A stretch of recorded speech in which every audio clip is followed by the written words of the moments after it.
Right, could I have a motion to return to regular session at 6:16? I'll motion. Thanks, Deb. And a second? Second. Thank you. Discussion? All in favor? Aye. Opposed?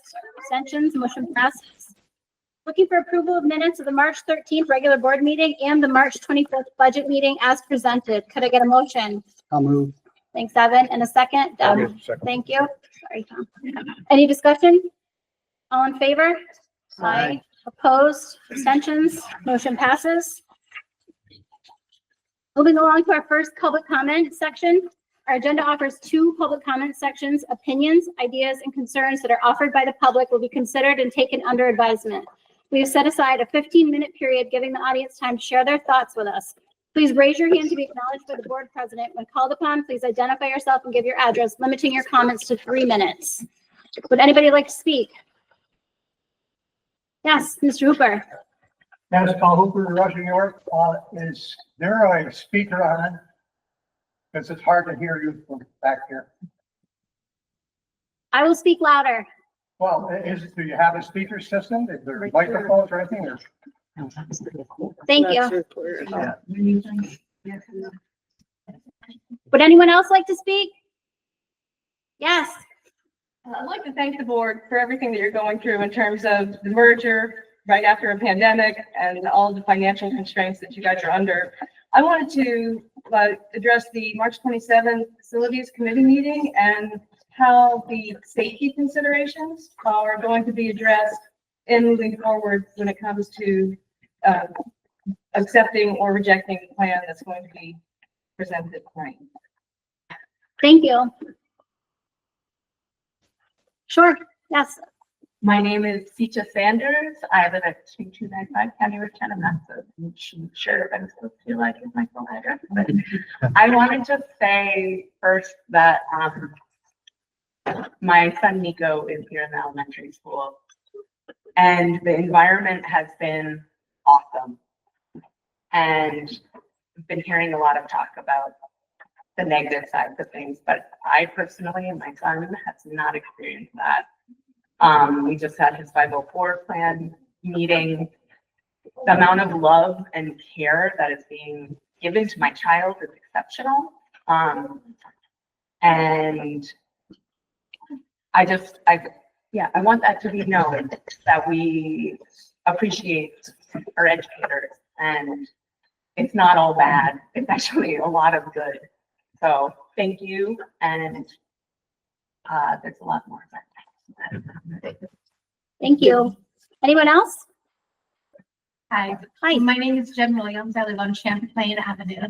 And I also wanted to echo Sita's sentiment in that I have 2 elementary age children who are here at school. And from speech therapy to social emotional learning, they have had a tremendously positive experience with incredibly nurturing educators. And I know that there have been contentious times and low morale. We're so grateful for all they do on the ground. Thank you. Thank you. Yes. Hi, good evening. Jason Welch, 107 Homeport Way, Westport. I just wanted to share for the board that the disappointment myself and my family felt when we saw on the agenda the resignation of Miss Pelkey. Just wanted to make it known that she's been someone that's very much connected. Mr. Welch, I have to interrupt you. I'm sorry. We can't refer to people by name or identifying pieces with public comments. If you keep your comments more general, that'd be appreciated. I'm sorry to interrupt you. We definitely want to hear what you have to say. That's okay. I can say that I'm disappointed to see the consent agenda. The letter that I think everyone can probably find on there, and that there was a staff member that connected very well with my daughter Addison. That is going to be a tough loss in our opinion, especially considering the ability for the district to retain talent at this time. Thank you. Thank you, Jason. Appreciate it. Anybody else like to speak? Yes. Kristen Pino, Essex, New York. I worked as a district librarian at both Westport and Elizabethtown prior to the merger, and now work with the 6th through 12th grades at the Mountain View campus. I'm here tonight for my kids, not my biological kids. They graduated from BBCS in 2022 and 2024. I'm here for my other kids, the dozens of students I have the good fortune to work with every day. In looking over the Facilities Committee recommendations, it's clear that the committee was mindful of the financial impact this project would have on this community, a thoughtful and responsible approach, which I sincerely appreciate. However, what I don't see is an assurance that the proposal will maintain our current academic programming. I'm grateful that the committee recognized the need for an addition, especially when we were still hearing the refrain of, why can't we fit everyone into one building without an addition?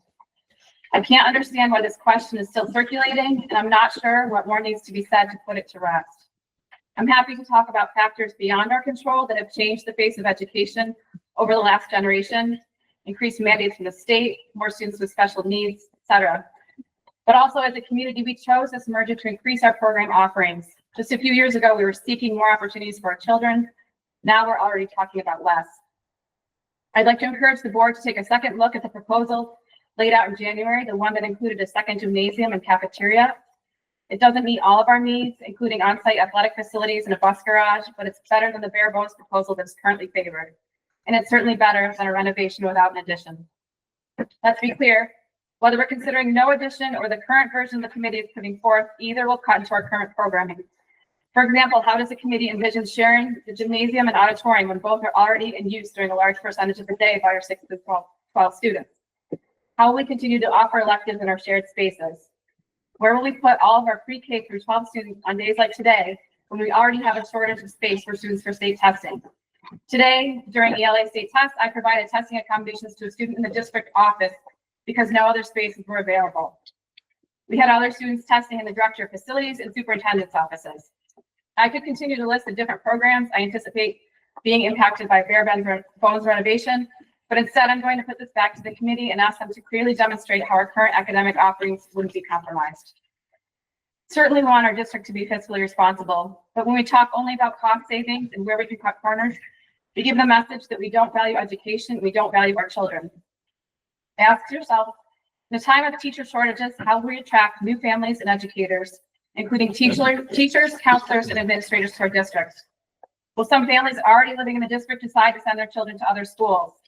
It will be hard for educators and new families to invest in this district if we send the message that we are unwilling to invest in ourselves. Why would we want to give our kids the same education we had a generation ago? Education is about innovation, about opening doors, about looking to the future. As a librarian, I want to honor and respect our shared history and our traditions, but I don't want to go backwards. And I'm starting to fear that if we don't carefully consider how this building project will impact our programming, then my own children will have seen the best of what the merger promised, and they went through 2 years with COVID. It breaks my heart to think that the students of today and tomorrow may not have the same opportunities they did. To those who are concerned about increased taxes, which is pretty much everyone here, and especially to those who are on a fixed income, I acknowledge that asking you to invest in our students and in our future is asking you to make a sacrifice. But nothing worth anything comes without sacrifice. We're all in this room tonight because the people who came before us made sacrifices for us. Please consider supporting a facilities plan that balances the needs of both our taxpayers and our students, a plan that will lead us into the future and does not compromise our academic offerings.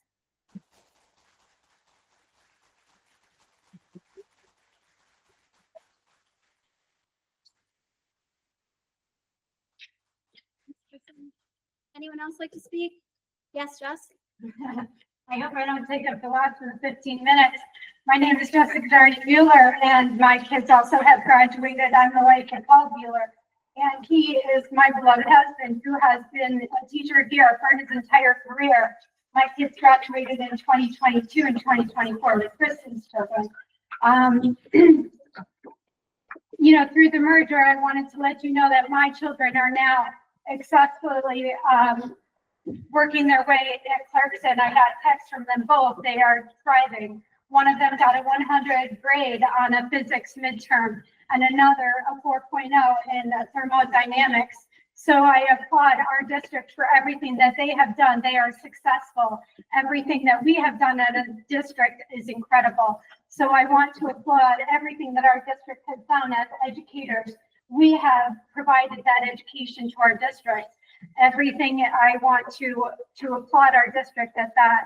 Again, I have stayed in touch with what our district facilities committees have done. If I have not shown my face at the meetings, I have been keeping up electronically by watching the videotapes and things like that. And I do have something prepared that I wanted to read to you.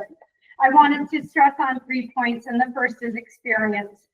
The post-merger experience was intended to be an improvement for all. It was our goal to step forward together with our sights set on a hopeful future. In many ways, we have been successful, but in this facilities and in campus regard, I'm afraid that we're not living up to that goal. If you yourself have been a parent or a coach or anyone involved, you know the disjointed physical layouts and logistical friction that occur in trying to manage multiple campuses, fields, and all over the district, and buses coming from different places. You've answered the questions from friends and parents from other districts. Okay, so soccer fields are over here, and your softball fields are here. Oh wait, the baseball fields are here. Where are we going tonight to play? Where is everything again? And this is embarrassing for us. And then logistically, there is a tremendous amount of friction for everybody involved. If you have been anybody involved in that, you have felt the friction and all of the tension. If you have a parent in the elementary here and somebody else in another district, you have felt all of the friction and the tension. And when my boys started in this school and the kids started in Westport, it was beautiful. K-12 environment. And I love so much that we are trying to get that K-12 environment together, because that is a beautiful thing that our kids can thrive on and have together. And if we're successful in getting that K-12 school environment together, again, I believe that that would be another success for our district as Boquet Valley.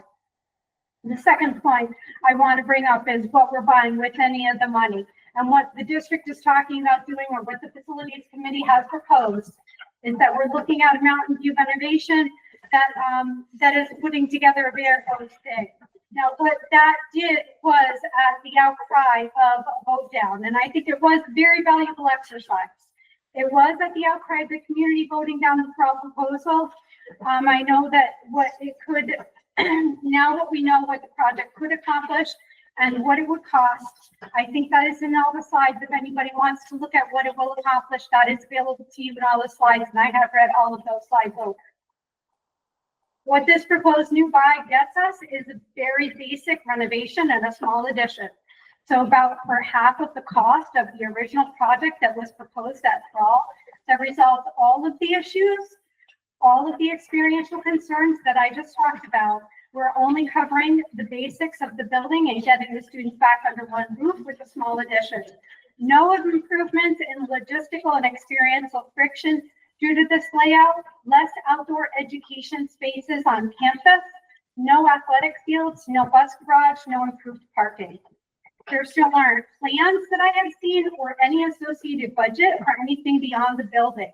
And that is really concerning to me, because if we don't have a plan now, we can't put that out to the community to consider and how we're going to pay for that. If we don't have a plan for that now, I don't know when we're going to have a plan for that. These aspects have to be included with any public vote because they have to get done, and there still will be a cost. So the community needs to understand what they're buying and for how much. And the third that I want us to think about is, what is the return on our investment? We're running out of time to take advantage of these incentives that we have available to us from the merger. It's our opportunity to use that 90% aid from the merger that the state will give us, and to take the offer of the land from the county, to take all the money that we have and put it to the best long-term use possible now and into the future, and to make the best use of any money now that will last us for the future. When I talk to my boys about what they want to do, and I hope that they buy the property across the street from us so that they can, continue to live here and I can continue to enjoy my life with them. I think about things like, are they going to want to raise their families here? Do they want to bring their kids back to this and bring them to our district? And I ask myself those questions. I don't know right now that this would be where they want to bring their kids back to. And I think we all need to ask ourselves that kind of a question.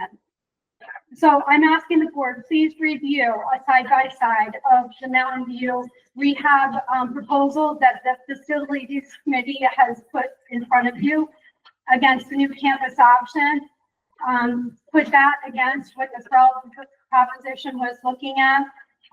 See what those propositions are resolving, what those two things are really resolving side by side, what they're doing and what also they're not doing, and what you're buying and what you're not buying, what that investment is getting you in the short term and in the long term, and what that means for the future of our community and for our district. Thank you. Thank you. Anyone else like to speak?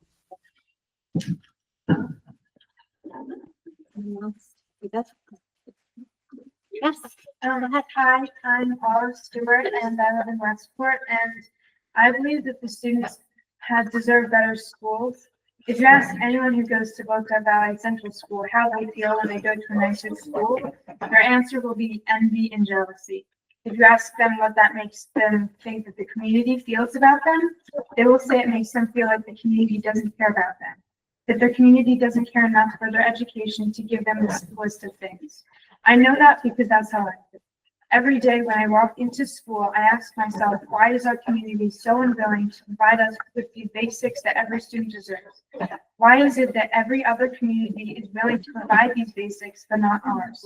I'm not asking for myself, nothing will affect me, but I'm asking for the future students, so that they don't have to grow up thinking that this community doesn't care about them, that they're undeserving, and that they don't have. Thank you all.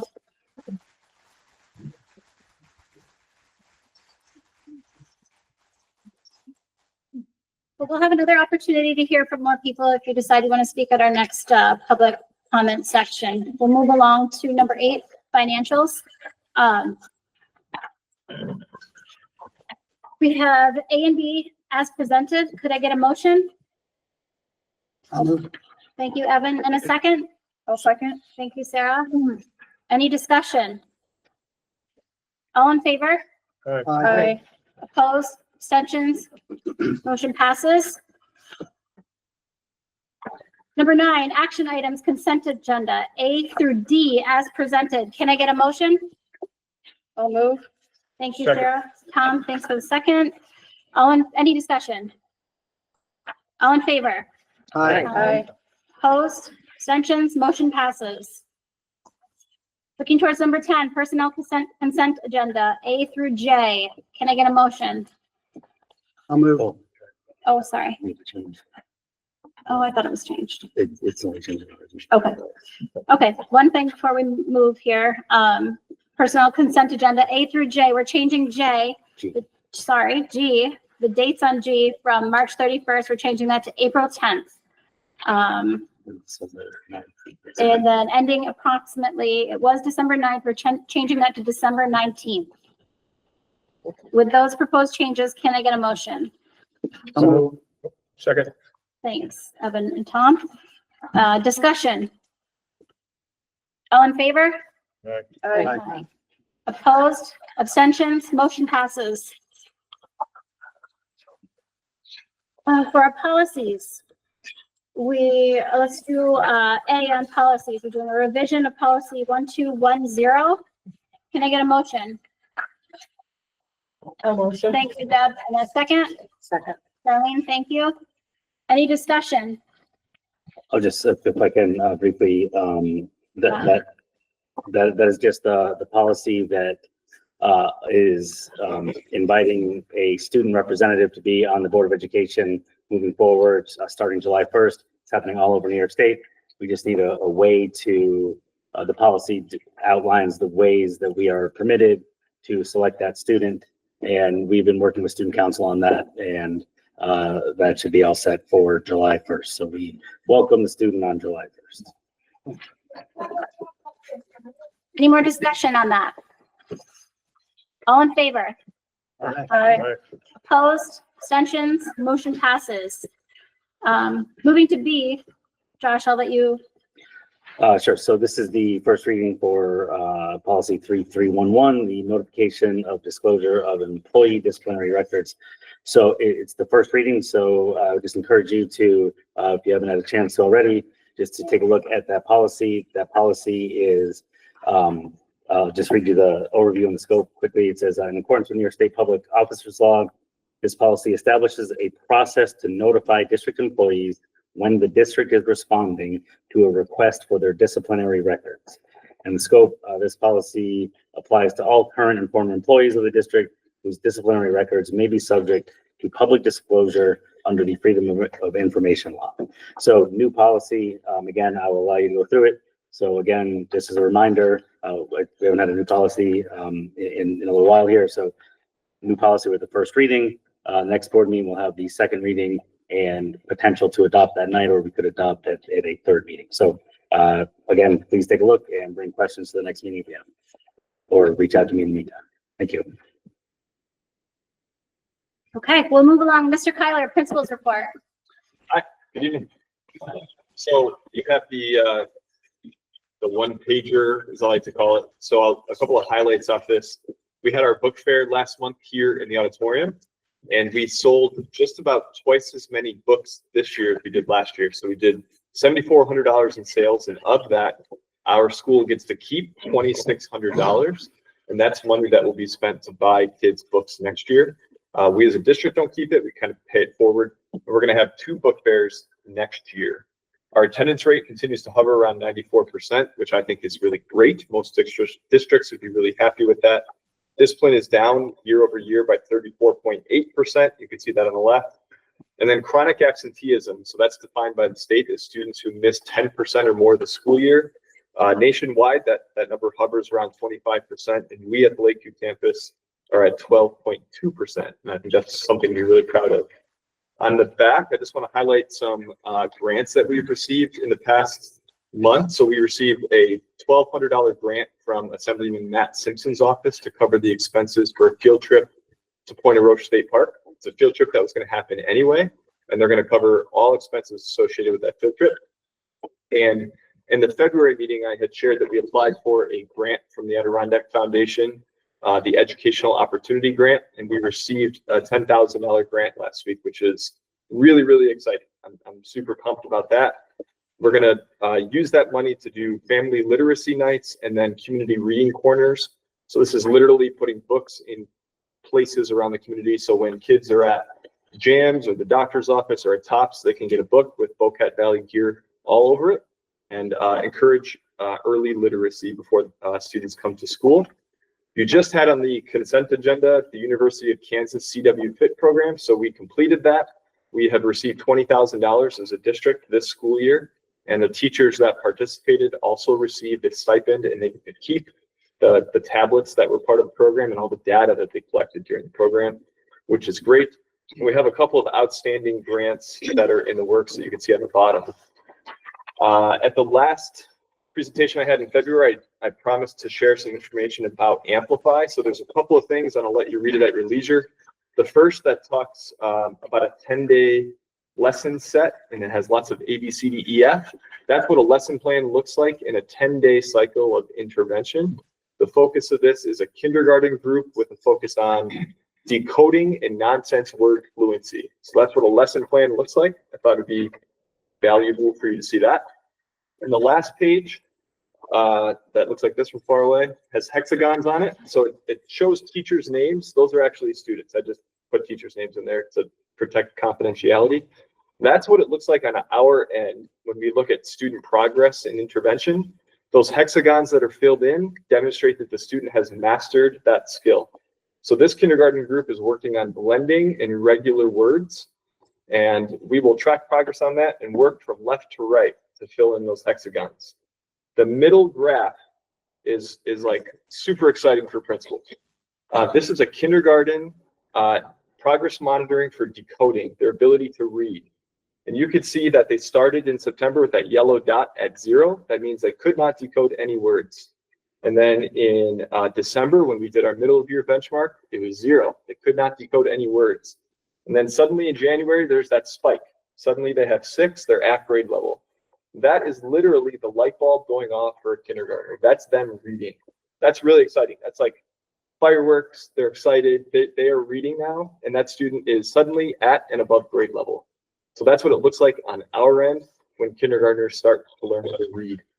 And the bottom graph is a sample 5th grade student measuring reading fluency.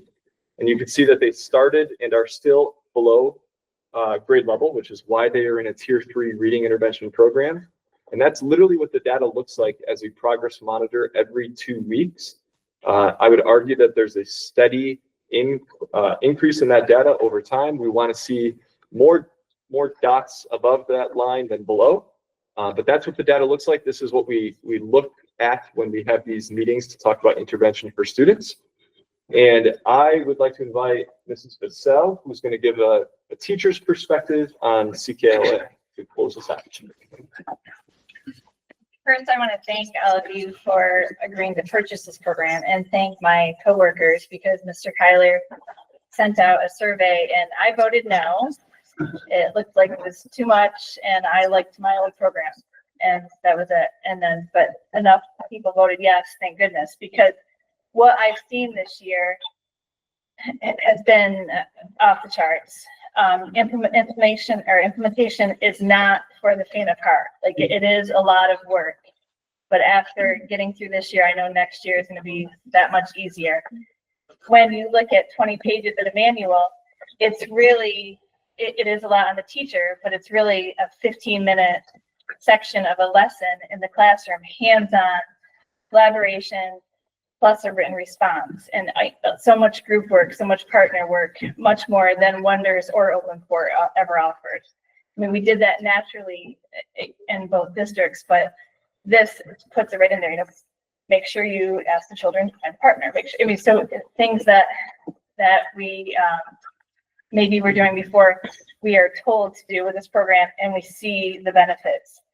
I definitely think that if you have a student coming in with different needs or different learning styles, whether it's on paper with a 504 or IEP or not, this program sets everyone up for success because you pre-teach vocabulary. You're acting out pieces of a story. Literally, I, in this room, acted out the Byzantine Muslim battle for 10 minutes. We made shields. Can you show Again, us a little bit of that? Right here, and we had to do it twice because they loved it so much, and they were learning about Muslims and Christianity, and we started off the year learning about polio and vaccines.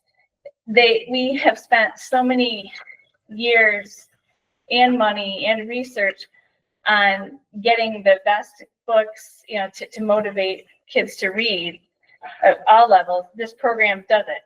Like every section, we just finished a geology unit, and I was walking in the building, and the psychologist was carrying rocks. I'm like, "Where are you taking those? We're doing geology," and she said, "Oh, we're doing it in first grade. I'm helping out the first grades."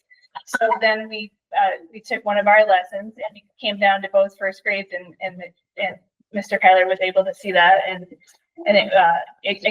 the program builds from year to year and makes it that much easier to collaborate. I don't know if all of our topics align because I've been really busy learning about the fourth grade program piece, but it just made it so rewarding, and to hear the vocabulary come out of the fourth graders and the teaching that they did with the first grade. I mean, I know they're that much more confident going on to fifth grade with this background. So, the iReady, I'm going to leave you with this because this was really neat. So every year in January, since, you know, I look at the iReady scores and there's a little dip. It's just how it is. And I told the students this. I said, don't be stressed. You know, I would like you to go up 19 to 31 points by June, but sometimes in January we go down a little bit. That's okay. This group went up 60 to 70 points from September to January. And I think I told you, Dr. Meyer, and even the kids were like, "Oh my gosh, I'm at 425, now I'm at 5." You know, they were excited. And I don't want them to worry or stress about it, but they do look at numbers. And that's why I said, don't worry if you go down, that's fine. We're still learning, we're moving forward, but this program motivates them to read.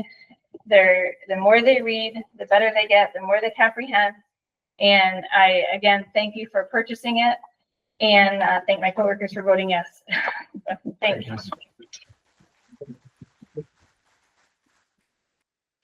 Thank you, Mr. Tyler. Yeah, thanks. Ms. Cassell. Moving into 13, we're going to do the presentations first before we move to the rest. So we have two presentations. The first is from Josh Edinger from Day Automation that's going to talk about an energy performance contract. The second is from Joe Dragoni, the Facilities Committee facilitator, that's going to talk about the work Facilities Committee has been doing. I wanted to have these both. So having these both in the same night, I want you to understand that these could work hand in hand. They also could work separately. So just keep that in mind as you're listening to both presentations. So Josh, you can grab the mic if you'd like, and give me just a minute to pull up your presentation. You probably need to press.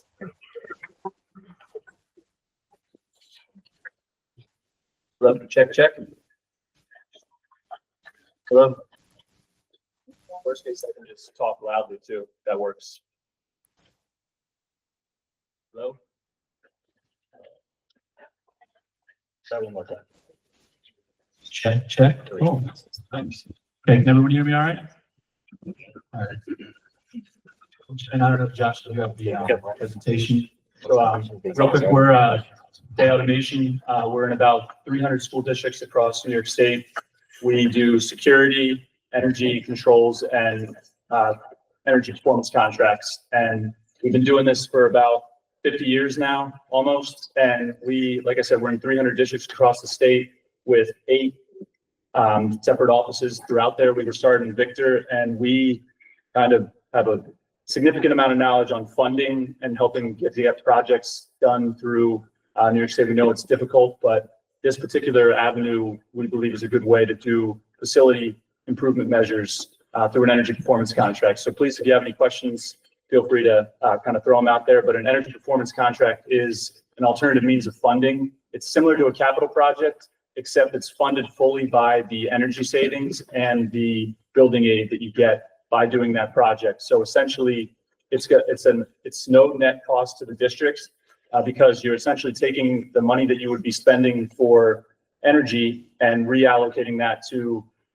facility improvement measures such as lighting, energy controls, and boiler improvements, or anything that uses energy. If we can reduce that, that's a means to help fund it. So it's all meeting state aid requirement, and it's reviewed by the state. And we would come in and do a full analysis of your buildings to see what measures we want to do to help save energy and also to improve the environment and improve the kind of learning space, and so to make sure that it's not too hot, too cold. That's something that we are trying to avoid. So, and the energy savings are guaranteed. So if we say we're going to save you $50,000, $100,000, and we only save you $10,000, we got to write you a check for that. So we make sure to try to make sure that we do our calculations accurately. And there's no change orders too. So if you do a capital project, sometimes you might see some change orders come. When we say it's going to be a certain amount of dollar value, that's what we have to stick to. So again, that's kind of an alternative means of doing capital work. And like Josh said, it can be done at the same time with the capital project to help alleviate some of those funds so you can do other things that you may need that don't necessarily save energy. So next slide, please.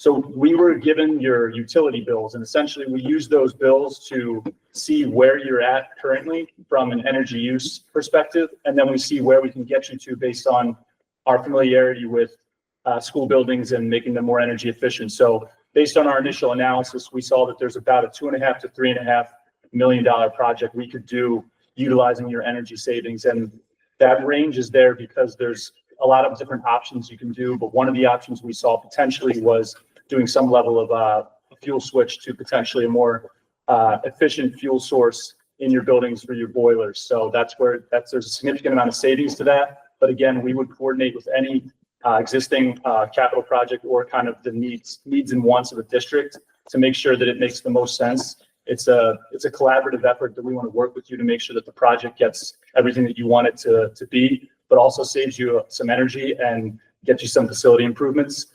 And so that's kind of how we came up with some of these numbers. And again, this is just based on preliminary assessment. The next slide will kind of show you where you are in the process. So this we kind of call our candy landslide. It's a little busy, but you're in the upper part where it says process development and procurement. Essentially, we've already looked and identified that there could be a project here. The next steps for that is for you to issue what's called an RFP, request for proposals, for ourselves and any other groups to look at your buildings and see what kind of project you could potentially do. And then ideally you would select us or somebody else to do that work. And then it would kind of flow into similar to a capital project where we would work with your architects, your construction managers, get the project through SED and design it, and then ultimately do construction similar to a capital project. So it's very similar to that, but the major thing is that everything that we do has to save energy, and that's kind of the main point of it too. So you can go to the next slide, and the last one, we kind of have a outline of what we see as a potential timeline for what we could do if there was a desire to do this project. We already did our preliminary analysis, so you would issue a request for proposals seemingly this month, and then you would select an energy performance contract company, and then we would work with your architects and your engineers to do a detailed analysis of your facilities, and then also submit it to the state for review. Hopefully, I know right now it's saying 4 months, but who knows what it's going to be in May or December of 2026. So then we would get it approved and then start the process of doing these renovations in the summer of 2026. So that was pretty much it. I know I hit you with a lot pretty quick, but anybody has any questions, happy to field them. Can you just talk a little bit about like what types of projects you could do just based on, or what you've done in other districts? Yeah, so it's a good question. So we typically, the major driver, and what I should have talked about too, is the way it's regulated is essentially it needs to pay for itself over an 18-year period. So lighting pays for itself from savings through maybe 5-10 years, depending on what you do, but a boiler might not pay for itself for 40 years or even longer. So as long as the net of that is 18 years, you can do the project. So we kind of try to take those measures that pay for themselves, like controls, lighting, and maybe some building envelope improvements where we would tighten up the spaces so you're not just dumping your heat out the windows or doors or wherever you have holes, and marry them with measures that don't really pay for themselves, but you do need, like a new air handling unit, a new boiler system. We've gone as far as to also look at solar, if that was something that you wanted to look at. We've done a lot of things it's not really it's tough because it's not something that a lot of districts see up close. It's not like you're getting a new field, but it's something that hopefully will allow you to control your building more comfortably and also allow that environment to just be better. So it's not too hot. You don't have kids that have to wear their jackets in one room, but are wearing a t-shirt in another room. We try to not get calls like that so we can hopefully fix those spaces for you and make it a better environment for everyone. Any other questions? How would we put this together with the capital project? Would we have to have approval on the capital project first? So it can be separate or it can be combined with capital projects. I understand that, but we would have to, if we were going to go capital project, we would have to have approval first, a vote approval. So you do not have to vote this job if Okay. you don't want to. That's Can you talk about that? yeah, so that's a big aspect of it. You don't have to vote the job, and if you don't vote the job, obviously you wouldn't be able to bond it. So then it would be a different means of financing. You would get a worse, interest rate. But if you do vote the job, you get your aid rate. So right now, that's the 90% aid rate that you're looking at. If you didn't vote the job, you would get 10% less. So typically, when we work with districts, we would encourage them to vote, because usually the vote is not for the project. The project is happening. The vote would be to get the extra 10% from the state. So that's kind of how that works. Again, because the whole point of the job is not to, it can't cost the district any money. It's got to be budget neutral or positive in the cash flow after you take into account the energy savings and the building aid that comes back. So it can, it's kind of it can be yes or no, but it's all up to kind of if you want to vote it and get that extra 10%. And what we would do is we would work with you folks too on putting out flyers and videos just to kind of show what the project's going to look like and how it will benefit the district. And so it's typically something that a lot of districts want to do because they can get that extra 10% aid just by saying yes, that this project is a good idea.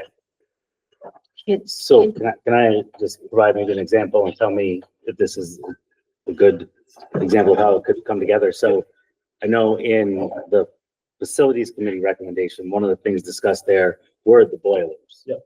Right?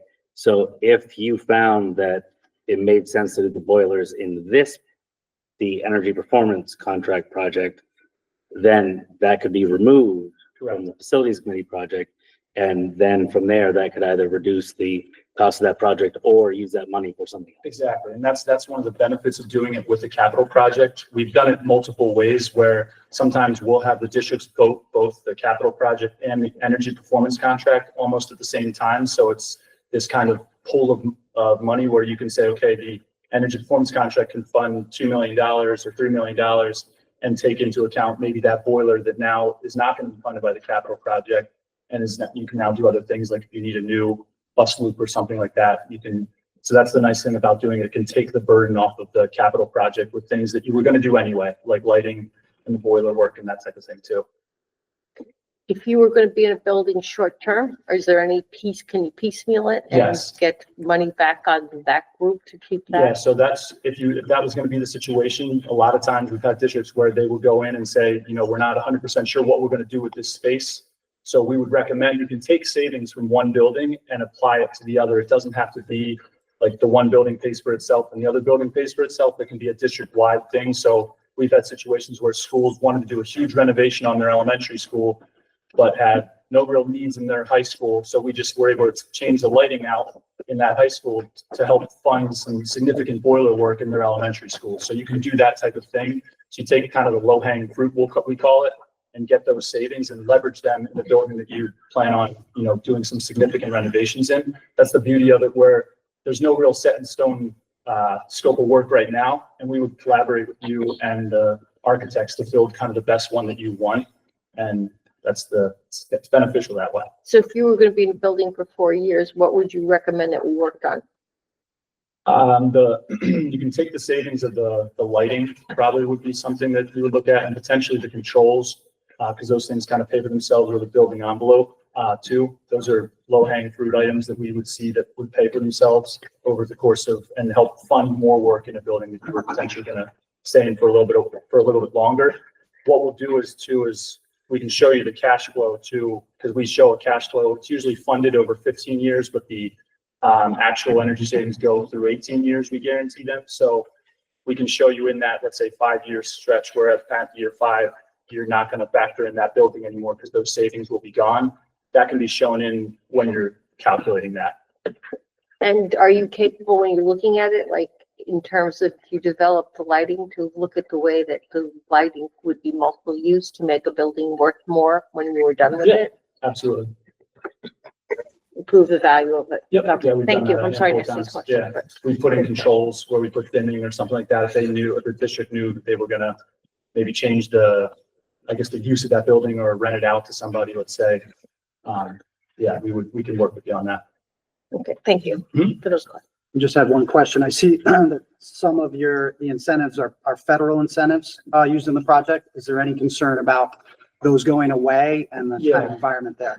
So we put the federal incentives because we look for them all the time. I mean, we comb everywhere to look for, and they change almost monthly. I'll be honest, a lot of the state incentives have been solid. We just got a district a couple $1 million from NYSERDA, the New York State Research, Energy and Development Agency, and I said the same thing once things started getting real crazy. I made a call and said, hey, are we concerned about this at all? And they said their programs are still strong and they are confident. But a lot of the money does come from the state. There's very little federal. A lot of it comes from your utility too. So, but like I said, we kind of apply for all of it because there's a lot of free money out there that we like to help that will buy down the cost of this job so that it can be more favorable and you can do more work doing that. Right.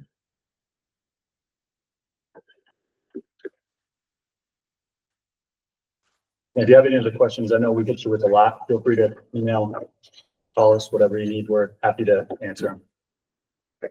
Thank you very much. Thank you. Thank you.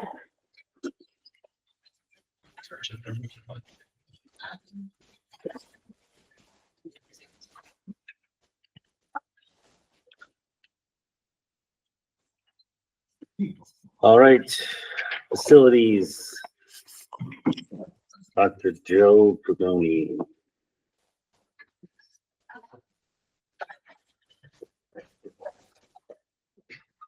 Thank you, Josh. Let me bring it up. I don't have my hard copies. Yeah, hard copy. You want to put it?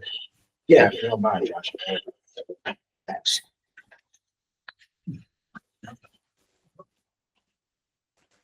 Good evening, everyone. As Josh mentioned, my name is Joe Dragoni. I'm with Capital Region BOCES, and I've had the pleasure of facilitating the work with the Facilities Committee since last September. I know we have a lot of members here tonight. I really appreciate you coming out as we go through our recommendations. And Darlene and Tom were religious in attending all the meetings as well. So I'm looking forward to going through these pieces. And I think, Tom, before we even start, I want to just piggyback on the question you rose. If you look to do EPCs or anything related to the project, it has to be concurrent in terms of anything like that. It has to planning and the scope has to be concurrent. So if you decide to do anything around energy performance contracts, would recommend if you move on that, they immediately get with Eric and Mike, and scope is part of the entire planning. Okay. Because you can't look at Mountain View now, so we're gonna look at the boilers, but we're doing addition, right? So there's so much involved in that. I would strongly recommend, because you raised it, I wanted to speak to it before we get into it. It should be a concurrent planning process because there's so much going on. And you work with the contractor? Yes. Oh, yeah. They will work with Mike. The design team. From the architects, Mike Harris and Eric from Schoolhouse to do that. And then it goes back to conversations that we've had. Okay, if we can look at pulling things out or funding some things different, it goes back to all the number conversations. But as a reminder too, which we'll get to in a little bit, time is of the essence to a large degree as well. But I think if we remember, it was either December or January, I would have to look. Eric raised, maybe we can look at doing EPCs as part of this too. So I think as a strategy, it's good, but the planning really should be concurrent with anything that the board decides to do and move forward. It's a financing strategy versus a design and development strategy. So they really need to be working together. It's going to be relying on the architect to say, you're not replacing these boilers, we're replacing them. But demand is different because we're putting in an addition as well. So find out that full scope, find out what the max is on the draw, find out what's going to happen to scale that up, pull it out, and then you work with folks that do energy performance contracts, and they can cost out to see what the savings is. Might be enough, pull it out of the project that pays for itself. So it's a financial strategy. Thank you. Not to get off like on the wrong foot completely before we even start, but you raised it. I just think it's important for perspective, especially for all the committee members here that have been so close to this for so long. So just a quick reminder of the charge, and the board outlined this originally with the facilities committee, with conversations about long-term planning, long-term strategy to deal with the district's facility needs for the future. Part of that role was to review data, which we did endlessly, touring buildings, reviewing data, reviewing designs. Which we'll get to in a second, very broadly represented committee, and really going through all the work that's been done. And a large part of it was, especially back in September, we did a serious autopsy on the last vote and talked about those things. And that was very important to the committee for the decision-making. And I really respect how reflective they were through the entire process of what went into that vote, why necessarily it might not have been successful, and what it really meant to the community going forward. So the committee really did tremendous work into that regard to inform the decision-making. So again, we have 16 members from across the community and members of the district. We met monthly starting back in last September, and we wrapped up last month at the end of March. And again, we reviewed all the program components, which was very important. Financial information, site evaluations. We looked at parcels. We looked at state aid estimates. We updated, I should say, the building condition survey. So we had the most current information when it came to assessing systems and what needed to be fixed or what needs to get done across the district, and what could be the most cost-effective way to do that. So a lot of work over a long period of time. And just a reminder, everything throughout this process was posted on a webpage posted by the district. All the presentations are up there, the meeting notes are up there. It's accessible to everyone. And also I want to credit Josh and the committee When we started this in September, the committee was adamant about making sure we try to communicate everything we can as much as possible all the time. So after every meeting, there was a summary sheet with what the committee looked at, when the dates are for the next meeting, encouraging people to attend, and that combined with the website that I mentioned earlier allowed access to all the information that everything the committee had was posted and everybody has access to. So that was something new that went forward with the committee this time, and it was important to them to do everything we can to make sure we can have many people involved as they want. So there's a series of 5 holistic recommendations, and this is really important because this isn't a conversation about, we'll call it the bathroom's going to be, right? This is a long-term, large conversation about how the district can manage its hard assets and the demands that are on them, knowing the current state and knowing where things can go forward, always understanding the result of the last vote and what was proposed in the last vote. So all those moving parts are a really important part of the picture. So the first recommendation is that the committee recommends that we do not consider the Thrall Dam site right now for school or any related facility. After the vote, there were different conversations of the why. Was it site? Was it money? Was it scope? Was it location? And the answer was, it was all of that. So to make a conclusion about one or the other was too much because there were so many parts, but it was felt site was part of that. It makes the most sense not to go back out and say we're going to go right back where everyone said they didn't want to go. So the first recommendation is not to consider that site currently and a scope of a project that was previously proposed. We went back through and looked at every parcel that we looked at before. We re-engaged with our realtor. We found another 4 or 5 parcels. We did quick work on that to check suitability. And actually the district sent an email out to everyone that said if anybody knows of any land that anybody's interested in, that we could look at and consider. So we turned over every rock in terms of property. And the reality is there's not another parcel that could be suitable for everything. That was an important part of the decision-making because that informs the next decision. Now, again, this is where we currently stand to be able to move to get the educational facilities up to what we need to do going forward. The second recommendation, after looking at both campuses and understanding the scope of the work that has to happen and the scale of the work that has to happen, knowing you can't go to a new place with a new building that addresses all the needs and everything else with that, the decision was made to renovate the Mountain View campus and to put an addition on to accommodate the elementary students. The current recommendation, again, this is pre-designed, 17 classrooms will accommodate 14 grade level classrooms and 3 special education classrooms. And we had a long discussion and program review month after month about do you really need it? And the answer is yes. We can't bring the students over there now and everybody won't fit with the program needs. And we talked a lot and a long time about, actually somebody raised it earlier when they spoke, you know, there's a notion that it can work all together without an addition, and the answer, it can't. And it was really deliberate work of the committee to understand what the needs were and to propose we're going to bring everybody to one campus. There has to be an addition to be able to accommodate that. We're talking about 14 grade level classrooms for starters. There's not 14 available classrooms as it sits right now, and 3 special education classrooms. So the recommendation is to renovate and to build the addition. And the recommendation with the renovations are, which I'm going to go through now just to give a general idea, because I think it's important that people understand the condition of the building as it stands currently. And the recommendation will start what's absolutely necessary to shore up systems, shore up the structure, shore up the site, so we can continue the lifespan of the building, because a lot of the mechanical and the infrastructure work is already at end of life.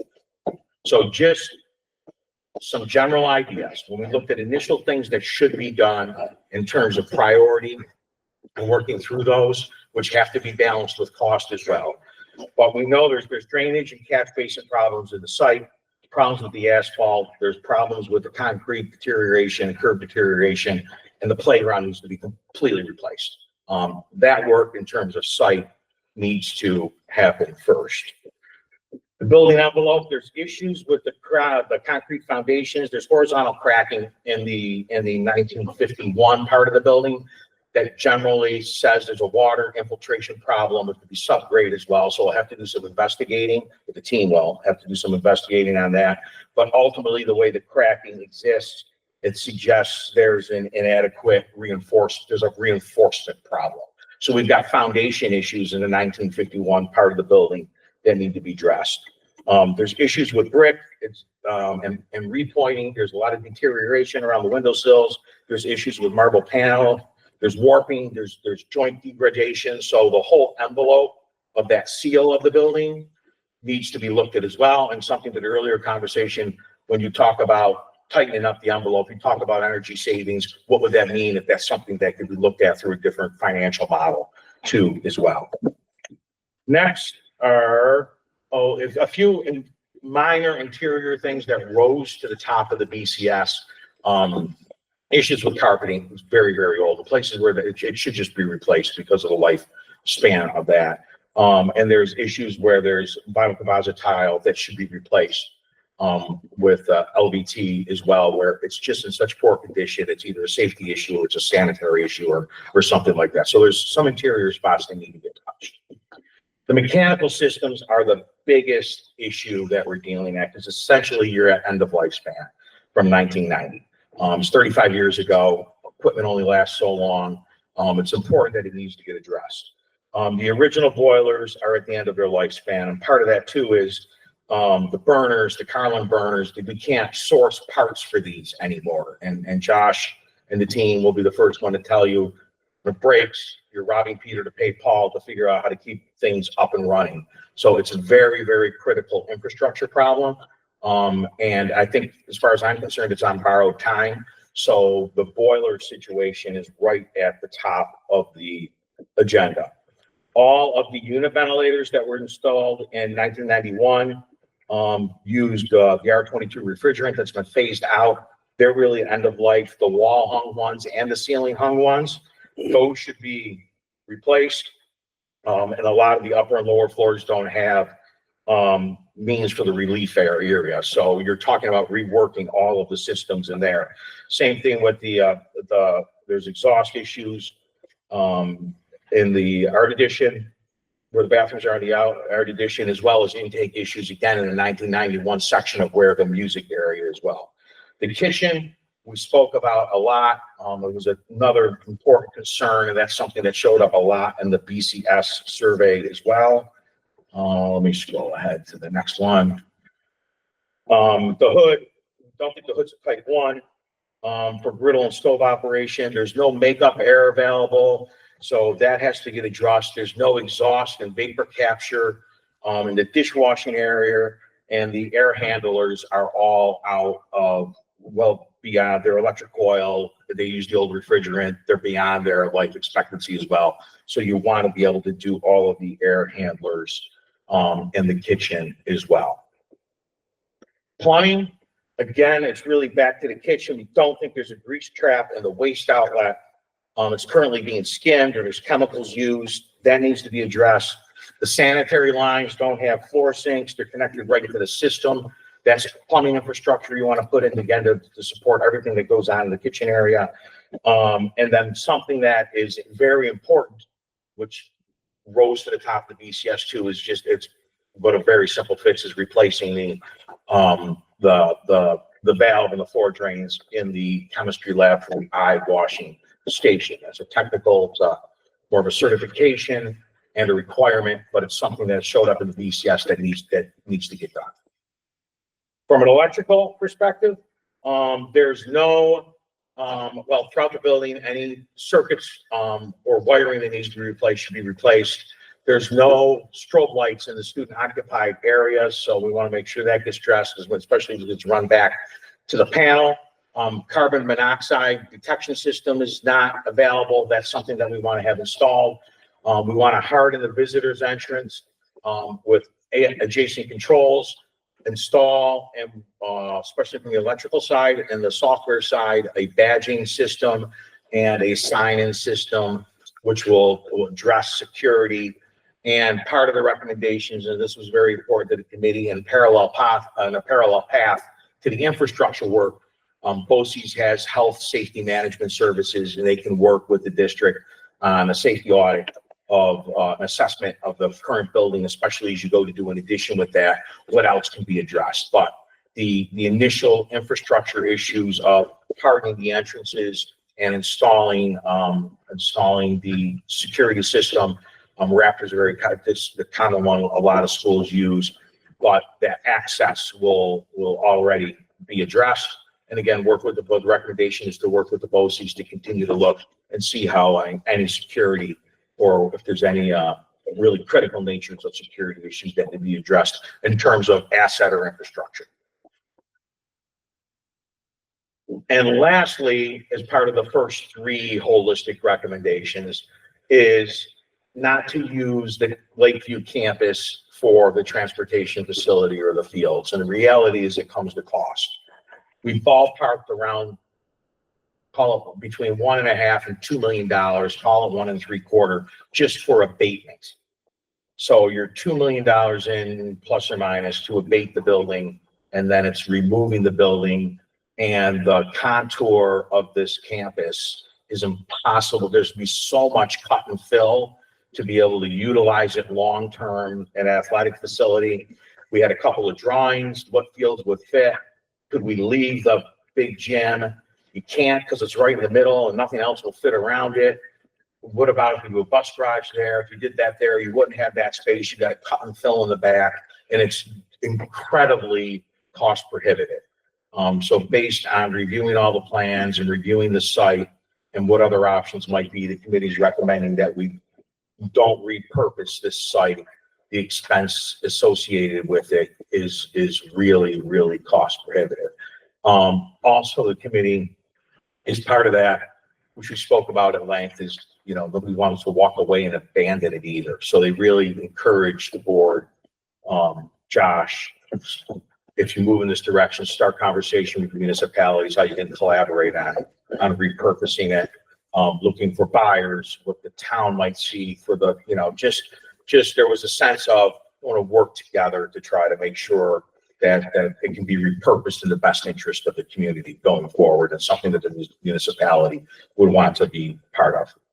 So those are, stop there. Yeah, let me stop there. How do I go back? Can't see Josh. Am I on back? Okay, how many slides back?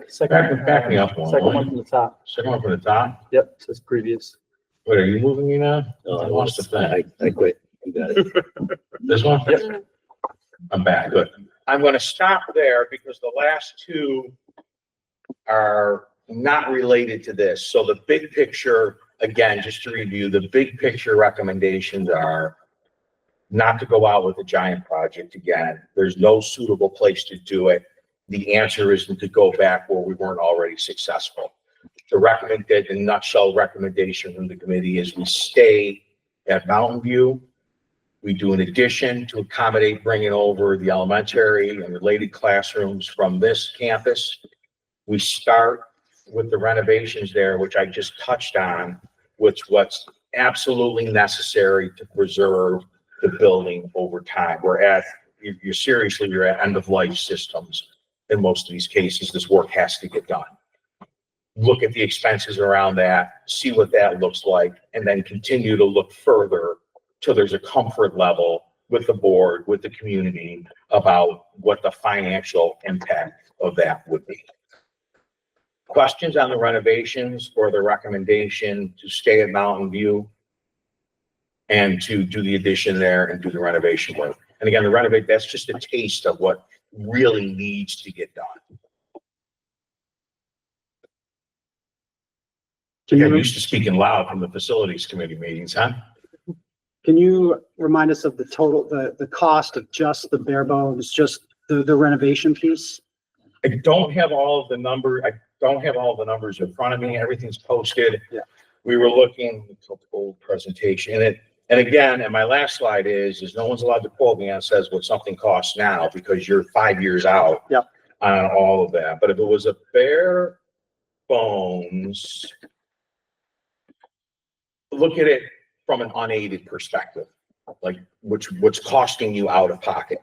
The original referendum was about $27 million out of pocket. If you just did a limited renovation model right now, it's between 3.5 and 4.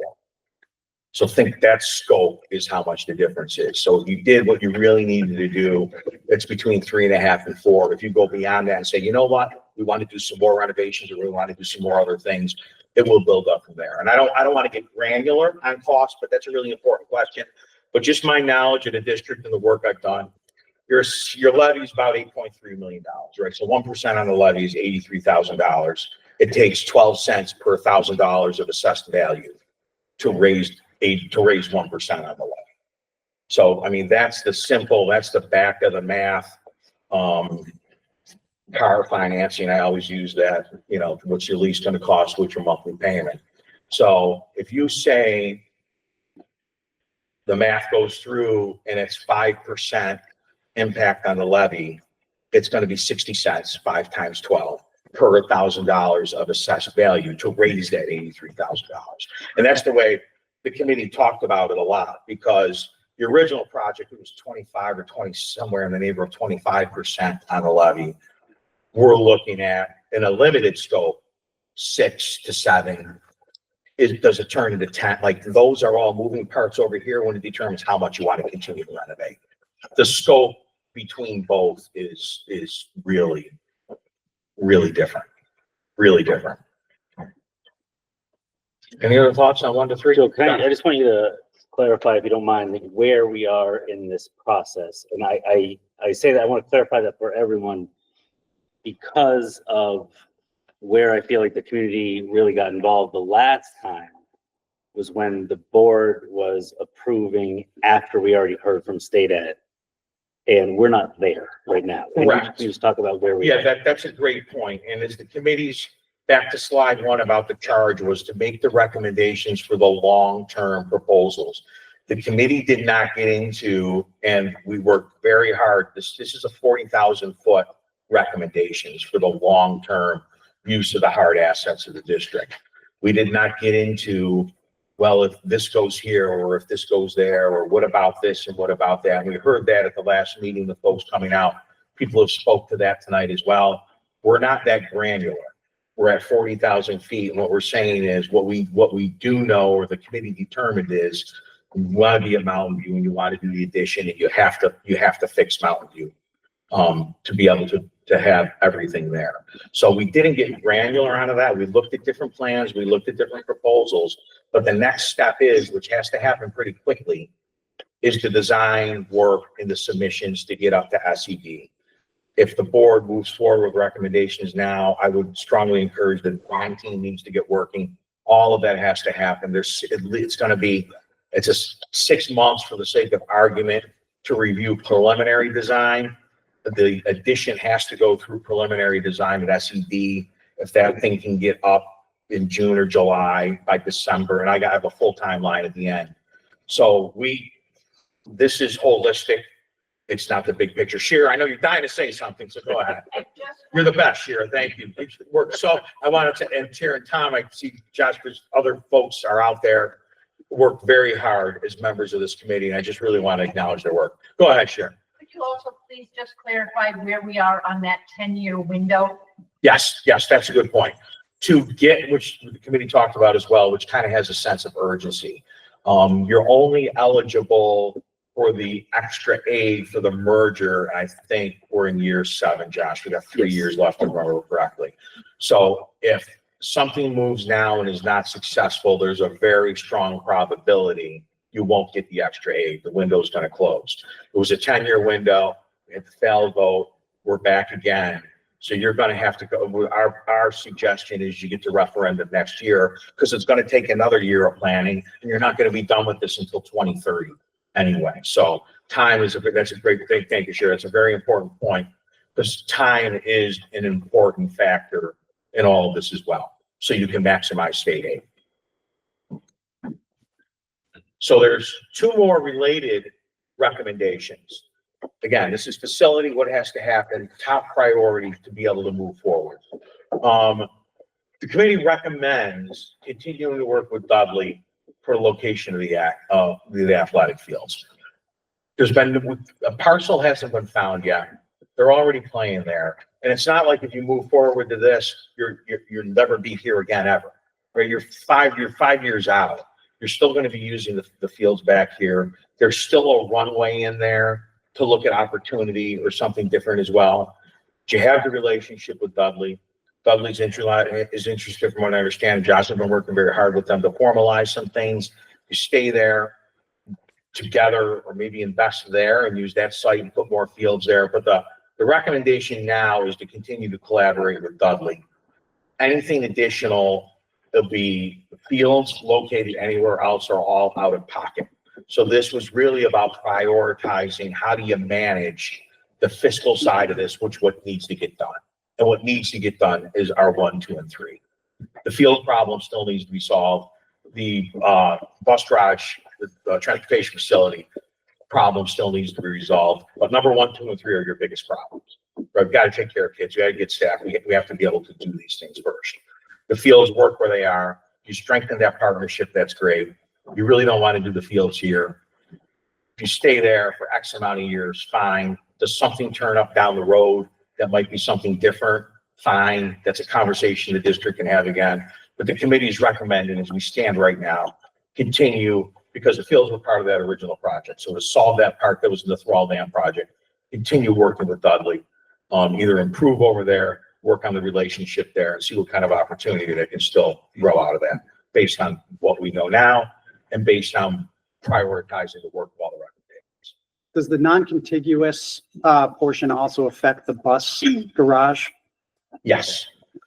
No, in terms of aid? Yeah. No, I'm sorry, no. The garage will still get aid. Okay, even if it's not on the Yes, same. yes, the key, I don't want to, just a quick rehash for people don't know, the key to putting, when the garage was there, we can get more aid on the site work. So we had to build the garage to get the infrastructure, and so we got aid to be able to get to the building and to get to the fields. So it was a bonus round per se, but the garage will be aided regardless. But the fields, just to be clear, if they're not contiguous to the campus, won't be aided. 100% correct. And the committee spoke at length about that a long time. Fields get aided when they get treated as a gym station and it needs to be adjacent. So when you do the renovations at Mountain View, we'd like to do the addition so we can continue to have some of the fields and play space in the back. We would make that argument as part of the PE program. I would be surprised if we don't get any aid on that. That should be fine. But anything off campus or anything anywhere with fields, it's a 100% out of pocket expense. Yes. And lastly, which kind of we're just broaching a little bit now, is the committee suggests to continue to look for opportunity for a transportation facility. There's a couple parcels that are centrally located that could work in that measure.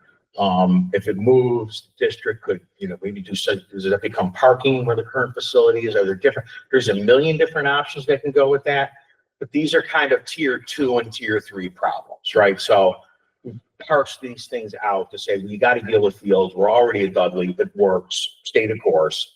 We have to deal with transportation as well. But the moral of the story, first and foremost, is because that's not resolved yet, is we have to deal with numbers 1, 2, and 3. And the last broader recommendation, and this has come up in terms of financing as well. And again, it's going back to the project that wasn't successful. We had questions about, was it cost? Was it location? Was it scope? Right? And the answer was, the committee thought it was all 3. So we want to make sure that we are cognizant of what's aidable and what's not aidable. And I don't think that was clear based on what the committee said, how well that was described the first time the referendum went out, but you only get as much aid on the students you serve up to a certain level. And once you go above that level, you might get to here. You'll get 90% of what state ed says, we're gonna aid you to here at 90%. Well, we want to go to here. Well, you can go to here, you can go to here, you can go to here, you can go to here, but we're not going to pay for it. That's all local share. That's why the Thrall Dam project was so expensive. It was over $25 million local share.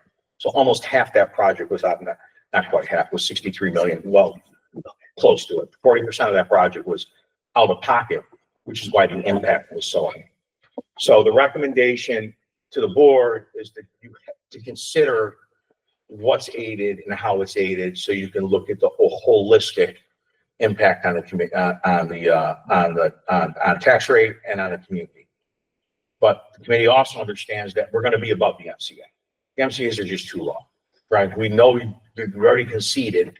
You're going to be, the addition will be. It's not going to be here, but the reality is we're going to be above MCA, which is part of the recommendation. The committee understands that it's going to cost more than what's anything that's aidable, but advises the board to use discretion when it comes to how big this gap comes, right? So you spent $1 and you got 90 cents back. Well, you wanted to spend $2, or you're not getting anything back on that second $1.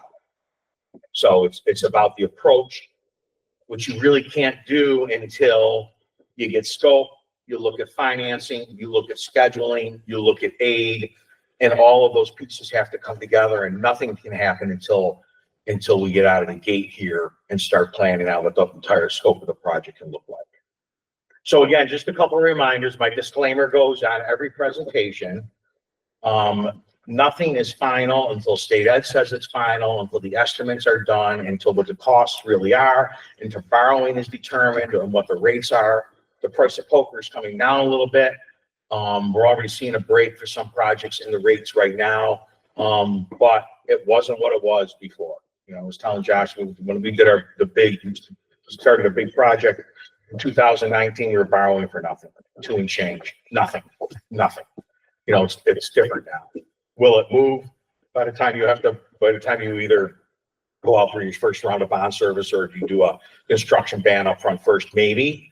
But again, these numbers are here and now. They're going to change, and I give the disclaimer because I don't want anybody to turn around and say, "Well, geez, Joe, in April you said what?" Yeah, I said that in April. Now it's February 2026. Like, a lot of grass grows and a lot of things change.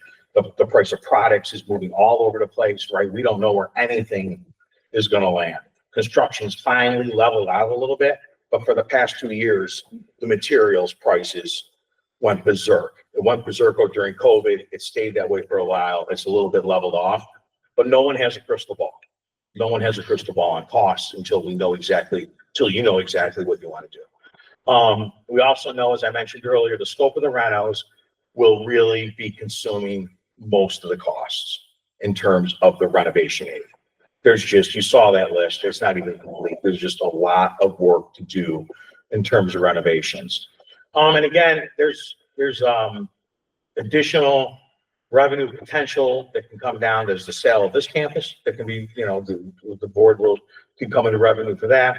There's the Chippy project money that's coming online. There's different things this is a long runway, which I think is my next slide, is the runway. It is the runway between what you do now and what happens and what the fiscal picture can look like down the road. So if you move forward now, which is essentially adopting the recommendations, which can get the design, Josh into the design team out of the gate and say, get to work like now, so we can get a submission in, so we can get some review by hopefully in 2025. They can get that done by, it's all ballpark. You never know what happens to state ed. It's a black hole. We can get up June or July. In a perfect world, over the course of the rest of this year, we'll do CEQA, we'll do the rest of all the environmental testing, we'll do GEO, we'll do all these things that are all necessary to get that work done. In a perfect world, we get the final MCA calcs based on this entire submission in December, then you'll know what you're aided to. And when you did Thrall Dam, thanks to Josh's hard work, twisted a lot of arms at state ed, and they threw a bunch of extra MCAs at that project. Probably won't happen this time, but once the project goes in, I do again encourage, if they'll let you back in there, Josh, after what you went through last time you were down there. We're a disguise. Exactly. Go down there again and say, look, if we've come out of a failed project, this is what we need to do to move forward. Can you help us? Can you give us a little something again here? I think that's a conversation worth having too. All those, in a perfect world, it's December, it's January. The preliminary submissions are approved. We get the BAUs, it's part of the building aid units. That's what gets aided, and the MCAs, the maximum cost allowance, how high we can go. We get all that from state ed. You get all that from state ed. January and February, we confirm our costs. We get Rick Timms back in here, who I've probably addressed the board before. Josh would be my guest, the finance guy. Yes. Get the runs out, do some modeling, get bond counsel involved, get ready to roll. And then depending on where that falls, and if it's accelerated, you could vote it in March, maybe. If you don't make that, because there's a lot of planning in that with the announcements and the 45 days and the 30-day requirements, you could vote a referendum with your budget in May. So I see that as a tentative schedule. And that just starts things, right? So as if you do vote next May and it's successful, you got another year of approvals, at least. And it depends on what state we're just talking about. A lot of people are starting to try to do projects again now. The queue for mechanical going into the end of last year, it was 6 months for mechanical. It was huge. An architectural review, the MEP mechanical review was 6 months. They were all 24 to 30 weeks. That's tightened up now. I don't know, you guys seen numbers like they're doing like 4 weeks. 4 weeks, they're down to a month for, because it's slow right now. Right now it's slow, and then fall, everybody's voting and doing it again, then they're gonna get backed up again. Right, so it's gonna be a year to get to DD, to get the design documents for the project, start construction, 2 phases, just quick thinking as you build the addition, you can use that space for swing space, put kids in there while you're renovating the building. It's ugly renovating occupied space. Everybody's just gonna understand that's how life is. You'll get through it. You're not the first people to do it. And it might be able to finish early depending on a million things, not the least of which is weather, frankly. We all know how that goes and that can affect the project. So that is kind of the moral of the story. And God, I'll turn it to you or Madam President, if there's any questions from anyone else.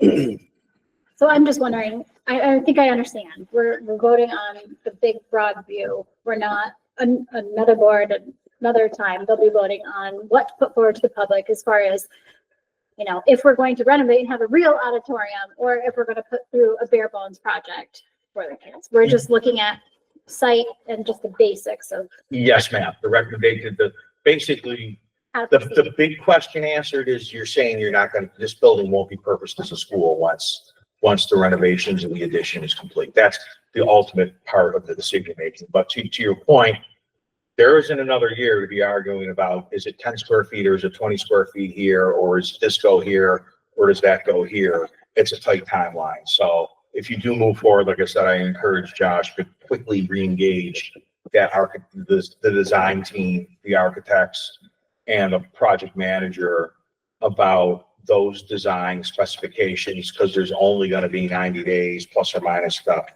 in the addition part to argue over those kinds of things. You see the way that timeline will be a year out. If you lose another year to the vote, you're that much closer to not getting anything.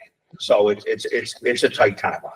But tonight's adopting the recommendation, the resolution to adopt these recommendations essentially says we're going to be a Mountain View. We're going to fix it. We're doing an addition there. Those are the first 3. Get to work. Let's get something together. And then the 2, again, are tangential based on the order of the priority. Committee still continues to recommend using the athletic fields over here, and to continue to look for opportunities for transportation. But to go out with all these projects again, it's financially very challenging. Go ahead. First of all, I want to thank the facility committee and you, Joe, for all the hard work, the efforts toward putting forth a long-term plan that will address not only the need for health and safety for our students, but also takes into consideration the financial aspects that I think everybody, with the overwhelming defeat of the last proposal, addresses that. I fully understand the necessity of making some significant renovations at Mountain View and the rationale for taking advantage of the 91% incentive reimbursement on the aidable portions of our addition. We're never going to see that type of reimbursement rate again. I do understand that some people in the community are still, I'm cognizant of the fact that some people in the community, especially in the Elizabethtown community, are questioning the need for a large addition, while others I'm hearing tonight are questioning why our addition is so small and we need the need for more things. It really affected me when I heard Olive speak about how children perceive this, because I honestly, personally do not believe that the people of our communities do not care about children and they do not care about the education of our children. Unfortunately, these are very troubling economic times right now. And I think perhaps that is what drove the last vote. So I am happy that people are taking into consideration both aspects, giving the students a healthy and safe environment, but also looking at the financial needs. I do have a question for you before we vote. If we send this to state ed, and if our reimbursement rates come back at a much lower rate, or if the cost of the project is much greater than anticipated, or conversely, if it comes out to our favor, do we have the opportunity to re-examine those numbers and the project again? Or are we stuck to that proposal to present to the voters as a referendum? Great question, Darlene. And I think the process with state ed is cumbersome, and here's why. And this actually happens with, and I'll try not to be, I'll be as diplomatic as I can, right? Technically, architects draw something based on what you say you want. That's where we kind of started with the original edition, right? Cafeteria, I want a gym, and we're going to do this, and we're going to do that, and we're going to do that. The architect's all happy because that side of their life doesn't matter. Here's what you asked for. Then you go to state ed, and they say, okay, we can approve this, and then things start getting costed out, and then all of a sudden, things aren't adding up. So the short answer to your question is, yes, you can set your referendum at whatever you want. That's the pleasure of the board. You can do alts with the project as well. That's why if you decide to do with any energy performance contracts, how that would get financed, like I said, that work needs to go just like this, because that will drive some of the other costs and change some of the other costs. So if it comes back and it's incredibly heavy, yes, you can take away from it. If it comes back and it's incredibly light, you have time between then and say, you know what, let's renovate, let's give me some costs, I'm doing this floor, give me some, right, you can do that as well. Add on to You the can do that as well, yeah. I mean, we took out, Cheryl will remember, what we take, 2 million out, I think, of the auditorium, and we took 2 million out of the new space, if I remember correctly. If anybody wants to correct me right now, or anybody has any thoughts. I think that's, don't quote me, I thought it was good, because we looked at the addition and it was like 3.5 million unaided. It's like, how can we, okay, let's try to get that down, right? Because remember, back to my original, when you have an $8.3 million assessment, 1% of the levy, I'm sorry, levy, 1% is $83,000. So if your payment, annual payments, $500,000, right, you're going to be a little more than, you know, you're going to be 6 times 83 is about $500,000. So you're going to, that's 6%, and every percent's 12 cents, right? Again, that's, I encourage the committee, that's back of the napkin math, where you can just say to yourself, every percent costs me 12 cents, right? So, you know, the last project is 25% times 12 cents, and that's where it was, you know, on a house assessed to $200,000, it was $500 a year. You know, it's, you know, a lot of money. Yes. So I have a question.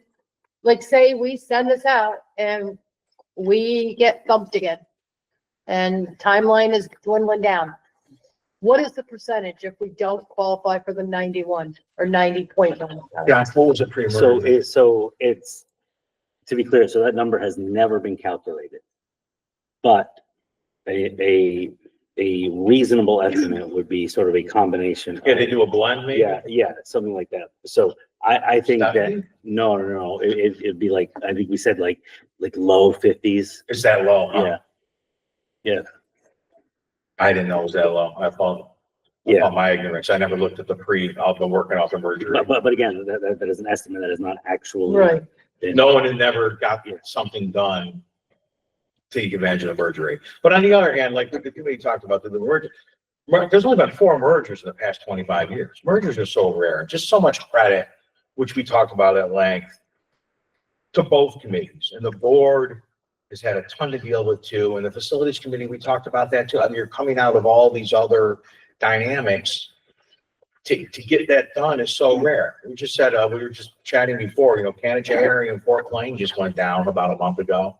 They ain't gonna get past the straw vote. But nobody can get this work done, and you got it done. So, like, all the credit in the world of this. But the next thing carrying that flag is we got to take advantage. They're going to give us 90 cents on the dollar. Now is the time. Now is the time. And candidly, I don't think you have an opportunity to fail. And you don't want to lose the money, but the condition of that building needs to be addressed. I'll be completely frank that the condition of that building needs to be addressed, especially on the mechanical side. And the kitchen too. I've spoken to enough people to know that, we want the kitchen to be a place where kids have their downtime, and not have it smell because there's a plumbing issue, frankly. And again, not to be disrespectful or anything like that, but these things need to be fixed. The building needs to be fixed for these kids if you're going to stay in it. This is building, we tell the committee, these are generational things. The facilities projects only happen from a generational perspective. The last one was 1991. You're at the next generation. Community has to say, we're going to do this for the next generation now going forward. Darlene, I'm sorry, Madam President, if I don't want to call on. Oh, yes, your thank board you. members. We don't have to do that. Okay. I was Go just ahead. gonna say, and the incentive money that we've already collected will be going toward this as well. I just want people to understand Yeah. that.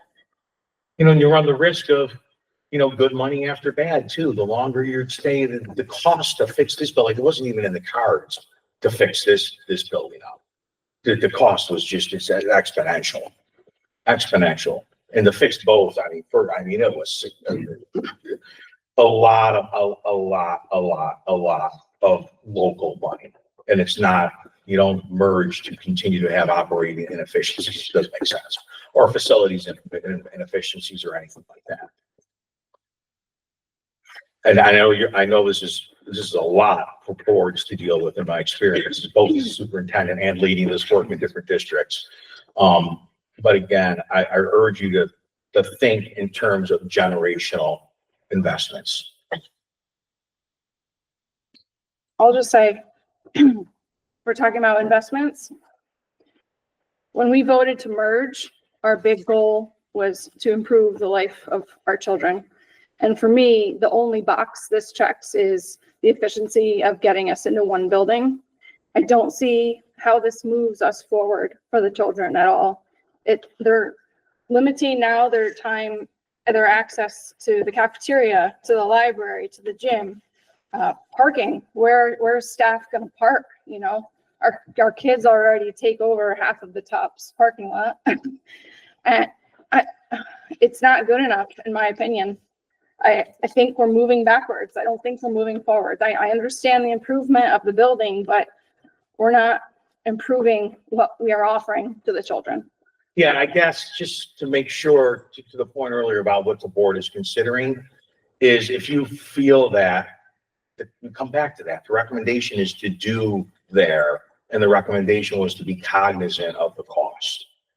What that final, and we know right now the program fits as it is. Like, those are the only things that are established. What hasn't been established, that's a conversation for the board. When the architects come back with something, you might certainly it's the liberty of the board to make any decision, say, no, we also want this. So that part of it, I just want to reemphasize that. You're not considering that now. It's just doing over there. The committee recommendation is to be cognizant of where that is, because they want a project to be successful when they know that one of those prior components was financed too. Is there middle ground once it gets costed out and other pieces? Yes. And I am not arguing, what we looked at is bare bones. And there's nothing worse than doing a massive project. It will be a $30+ million project, and you're gonna walk into Mountain View and think you've walked into the exact same place that you've been walking into for what, 65 years, right? Because it's not that kind of project. But, and those are the hardest ones, you know. In the middle school, we did $12 million over a summer, soffits, air handlers, all, you know, asbestos abatement, all those things. Teachers come back, what'd you do? Like, you don't even know that we were in the walls doing that work because that wasn't a project and it's really expensive. So the minimum recommendation is things I talked about is to get the building back into working order and preserve it for the next 35 years till systems need to be done again, and focus on and keeping them running as efficient as possible. From a program side, after you get drawings and if you tell them to go ahead, they come to you with something, then you want additional scope. That's a conversation. That's always the pleasure of the board. Everything's the pleasure of the board. Right? I have some comments, but I'm happy to wait until after we move, or I can do it now. You can do it now. Great.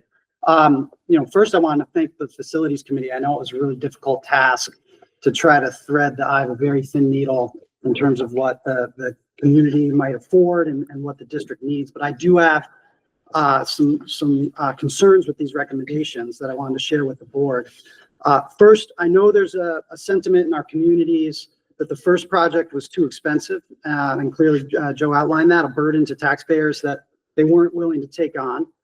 And I understand this, but I feel like we've overlearned this lesson and that this proposal moves too far in the direction of austerity and away from a meaningful investment in our district that will allow the school to ably serve its students for future generations. And we just talked about the generational nature of these investments. And of course, the scale of the proposed investment will ultimately be up to the board moving forward. But the second point is that while the proposal does focus on cost savings, it still doesn't give us all the things that the district needs. Some members of the community talked about the fact that there's no playing fields and there's no bus garage. So even if the voters in the district do see their way to funding the upgrades here, we're still going to have an investment that we, at least in a bus garage and playing fields down the road that we just talked about, if they're not contiguous, are not aidable. And it seems hard on that site to find contiguous playing field area. And these are essential investments for us. And some folks may see playing fields as ancillary amenities. In my opinion, they're essential. And I know many agree that they're essential to the well-rounded development of our students, as well as an important shared community gathering space. Camp Dudley has been incredibly generous, and I speak from personal experience, cherishes its relationship with this school. But having soccer fields located more than 20 minutes away from the campus where our students will be, baseball fields located 15 minutes away, creates serious logistical challenges that mean more time on the road for students, parents, and coaches. And realistically, you need to budget 30 minutes. And so if you're going back and forth between the Mountain View and Dudley, that's an hour of drive time. And if we build at Mountain View, then we need to figure out similar situation potentially for the softball teams in addition. In addition, the fields at Dudley don't offer some basic amenities: shelter for players, spectators, easy access to water, and accessibility for the elderly or those in need of special accommodations. So it strikes me that if we take the course on these recommendations, that we're in some ways being penny wise and pound foolish, because we'd still be lacking some really important upgrades for this district.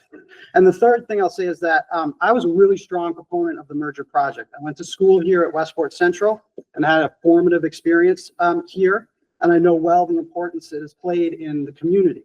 However, I still feel that the downside of losing the school in Westport was a risk worth taking, that we'd be able to build a new and better district that combined these two wonderful communities. Some of that, not all, was built on the idea of a fresh start for both districts in a new location. This is why I advocated for the Thrall Dam site. It was not ideal for sure, but it was a fresh start for both districts that would also serve students at BVCS for generations to come. Nothing is perfect. I fully recognize that, and we need to make compromise. But again, I felt that was a compromise worth making. Folks in the Westport community took a risk on this project, and to my mind, if this is the direction this goes, then the risk may not have been worth taking. And it will not be an equally shared sacrifice between these communities. And this is important because our district needs to serve all the communities that we've merged together. And we need to create a district that serves everyone equally to the best of our ability. Finally, the ultimate direction of the recommendation to my mind, creates a ceiling for what this district can be rather than building a foundation from where we can grow. These recommendations effectively put an end to the highest ideals of the merger path. Rather than create an environment from which we can grow, we will wed ourselves to a path that limits our future potential. Having said all that, I do believe that thoughtful folks can have honest disagreements on this topic. This was not kind of an easy decision for me, so I fully understand why members of this board and folks in the community may come down on a different side of this, and I fully respect your opinions. But I do believe that we need to understand our why when we make these types of decisions. In this case, why did we merge? Because we knew that we could create a new direction for our students of these three towns. For me, these recommendations don't quite meet that standard. Thank you. I think we're in an impossible situation, being the only financial decision that taxpayers have a choice in. The schools suffer the brunt of that, especially in an economy and in times that we're in right now, and that makes it very, very difficult. But I don't feel, I won't be on the board to see this project going forward, but I can tell you that I don't feel a bare bones project is fair to our students, our faculty, our future students, our staff, our district, or our communities. I'm really disappointed that the project didn't pass in the first place, but I fully understand that it didn't. I understand and I appreciate the facilities committee recommendation going forward with this, but I don't appreciate the bare bones piece of it, which I understand is a broad view. But I do not think we should be giving our kids a school that looks the same as it does now with just extra wings on it. I really am having a problem and I'm really struggling with this one. I agree. I think that I have paid taxes to New York State for a long time. And I would like Westport to get, and Elizabethtown to get back some of the taxes that we have paid. And we are not using our money correctly. We need to use what we have available and we won't ever get to steal again. So we will be throwing out our opportunity to have a great auditorium, a secondary gym, or all of the other kind of facilities that will make it there. What is it going to cost us to have transportation in the future, to get that transportation to people? What is it going to cost us in salaries in the future? What is it going to cost us in fuel? Maybe the fuel will be electric, maybe it will be whatever. But still, that is all going to be costs that we're going to have to be burdened with in the future. If we don't develop something that is to the best that we can do at this moment, we'll never get it again. And that will be very sad for our community.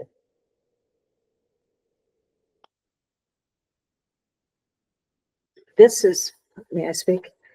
This is why I suggested for the first facilities meeting that we put a survey out to the public to see what the public wanted and would be willing to support. Because if we, you know, I would love to see what you're saying, Sue and Evan. I'm a former teacher. I would love for the students to have had a new building with up-to-date, you know, state-of-the-art equipment and everything new. But if the public, as you said, these are the people that they have a right to and have a say in the vote for the future of our district. And if they're not willing to support that, then what are we going to do? If we put up something that they're not willing to support, are we going to kick the ball down the road and lose any aid that we have whatsoever? I don't know. It's not an easy. And remember, answer. darling, that's a really good point. You're not going to lose your aid. No matter what project you do, you're not going to lose your aid. Because you're getting aid on how much you can get aided on regardless. So you're always going to get. But we're talking about the line maximum here amount and I'm what's talking above about. that line. Right. Remember, we had we said we had the extensive, we talked about what extensive renovations look like. And that was like new, comparable in the whole building. You know, it was a $16 million question, right? And the committee talked about that. So we got to find something that's more, manageable in there, right? So what we said, we talked about, you got to do these minimum renovations. This is what it is. But again, scope is the pleasure of the board. This now is to move forward, to get you something to reflect that. Could we put out a survey now with, this is what it would look like with the minimal, and this is what it would look like, and what your tax base would be if we go the full, what was the term that you used, the full renovation and full, addition? Could we put that Well, I out mean, to you're, the public the and pleasure of the see, board is the pleasure of the board. I'm not gonna see opine what either they way on would be that. willing to But I would support? recommend never distributing anything with a number on it, because they'll hold Rather it over than your head put for the it rest of out- your life. I rather can get than away put with it it out by as a vote disclaimer, and have a but you're an debate, elected board member. Because you can put it out with numbers, and next thing you know, all your material costs just tripled overnight because of, and Bingo. yeah, so now you can't take that survey, you can't do anything with it because it's actually useless. Joe, one of your facilities members had his hand up, Thomas L. Good question. Yeah, you just kind of brought it back in, what I was gonna say a little bit about this, this idea that the numbers that we really had to get down to here was that the 24.5% tax levy increase for the Brawl Dam project. We felt when that get the renovation and the addition up to like new standards or a really fresh face and a really lot, it was like 19.3, which we thought was very, very much too close to that 24.5, 24.4 tax levy increase. So we went the other direction, yes, to get down to that 6-ish percent tax levy increase. Now, we also had a lot of discussion, hours and hours and months about how there probably is a happy medium in between a 19% tax levy increase and a 6% tax levy increase that we felt like the language in your final recommendation, Joe, our final recommendation kind of covered that ability for you to, the architects certainly have a lot of visions of how to find something in between that got us more than bare bones and didn't get us almost the same amount of money spent for this reno and this addition that didn't include the fields or the bus garage, which is the real goocher here, because ultimately they have to fit into this as well at some point. So I feel very strongly that the language chosen in that final recommendation gives you the latitude, whether you vote yes or no tonight, to find that middle ground that you think that voters will tolerate moving forward and get us what we need and what we'd like to see for generations to come. Thank you. Well said. The recommendation is to be cognizant of it. And where that lands remains to be seen, and once you have something to reflect on. When we looked at trying to find, I think you really hit the nail on the head, like where can we dial this back and see what it looks, got to see some scenarios, what it looks like. And between the minimum renovations and it says right in the recommendation, we know it's going to be above the line. Where that falls remains to be seen. Jim, do you have something? I'm sorry. So I just wanted to, just to say that, having been on the committee, I walked into that with a fair amount of apprehension, not knowing the majority of the fellow committee members. But during that whole time, there was a lot of discussion, sometimes a little contentious, other times you could see a blend going on. And at the end of the program, and thanks to you in part, Joe, I think in light of the historic, what I'm told, vote on the last proposition, what we're looking at here is each of us, I'm sure, have reservations as what we'd like to get that we're not getting. I know I have that concern myself. However, we have to move forward on the timeline. And I guess the best way I can say it is, at this point in time, I see it much better taking a piece of the pie than not getting any pie at all.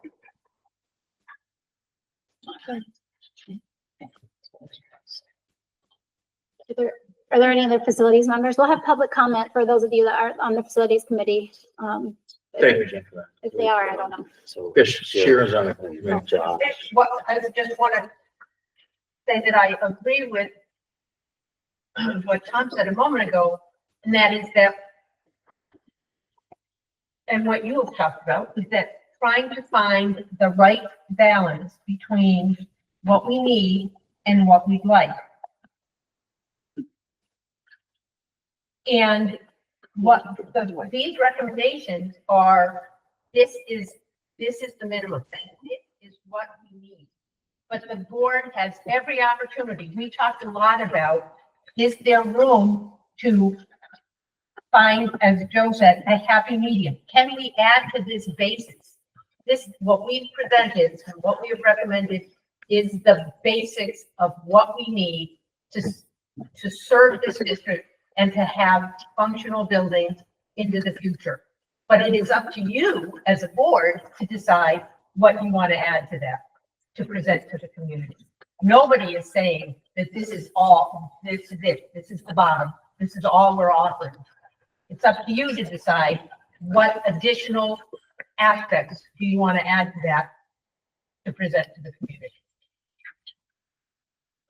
You know, where it's funny at the end, it's not really funny, but it's interesting. I think it's a, you know, Todd, right, was almost 20% to do full, like, right, similar new renovations in Mountain View. It was like, geez, we were 25 or 26 to throw, we'll go back and say, if you wanted the whole package, yeah, we could have, the throwdown was a place. Renovations are more expensive and we have nowhere else to put a school. So it's, you know, it was a big package before. It is what it is. And I think these recommendations, again, it's the pleasure of the board to go where you want with the project. These recommendations for the academic part of it are to get to work. And I think that's going to be, that's the important part right now. You need something to reflect on and have this conversation when you're looking at something, so you can ask, what's going on with the auditorium, or what's going on with this. I'll just, again, I understand where the, Tom and Sharon make great points. The challenge that I guess I'm running into is that we're all talking about this going into the Mountain View campus. And again, we're still going to have the same logistical challenges that we have now. And so I fully understand that the scope of what we do at Mountain View is kind of bare bones to full in. I understand that. I guess the challenge that I still run into is that whether you go bare bones or all in, you're still without some key components. And so I'm just pushing back on the idea. No, I agree. You have to solve all the problems. You have all this latitude to support. I just don't think that's true.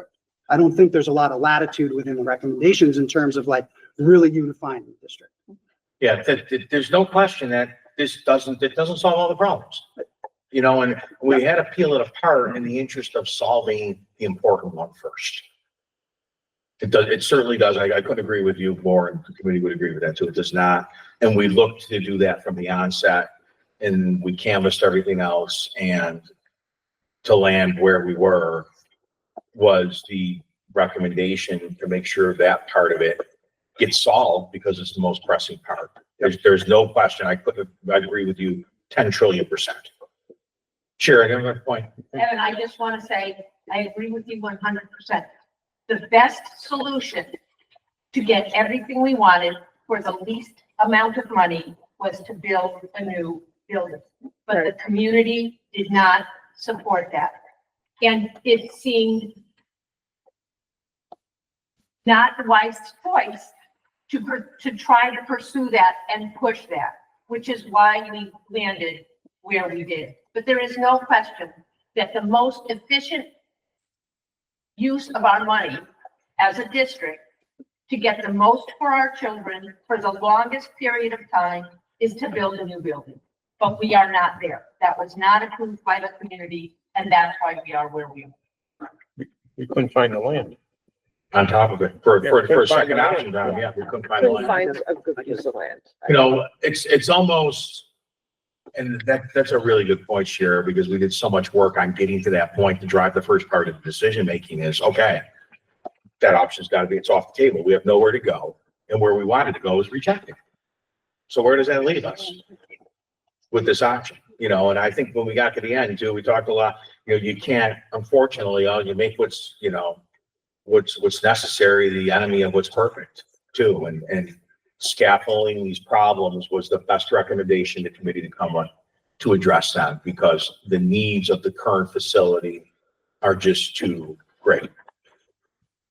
We couldn't find the land and the house was falling apart. Agreed.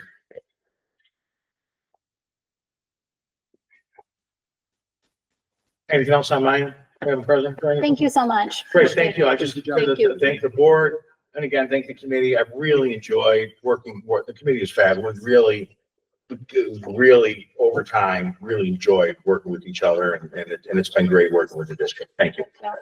And thank you very much. Thank you. to all of You've done a you. great job.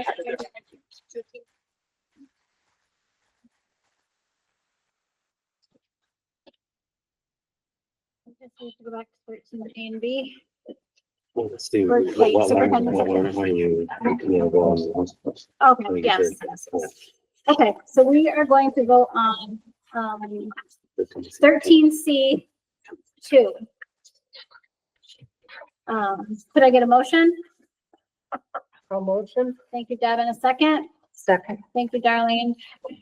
Discussion, I dare say we've had all our discussion at this point, if anyone has anything else to say. No. Frederick, can we get a roll call vote, please? Sure. Deb, Yes. Darlene, Yes. Sue,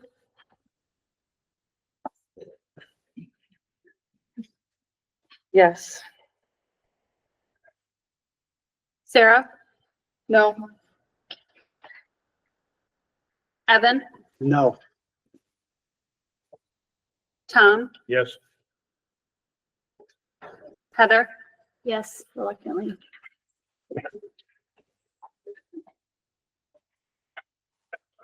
that's 5 yeses to 2 nos. Okay. And correct me if I'm wrong, motion passed. Yes. Yes. Okay. All right, we'll go back to 13 A and B. Yeah, okay, so superintendent report, let me pull that up.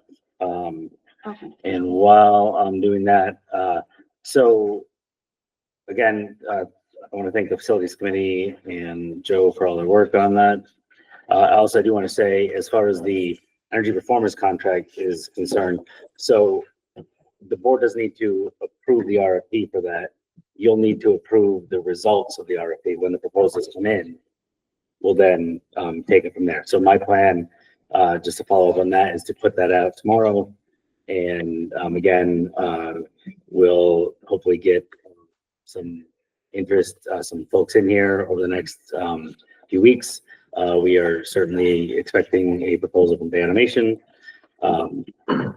And some others that we'll send it to as well, get the proposals in, and then get that process moving forward based on those proposals, and you will see those at the May meeting. So that's my follow-up on that piece.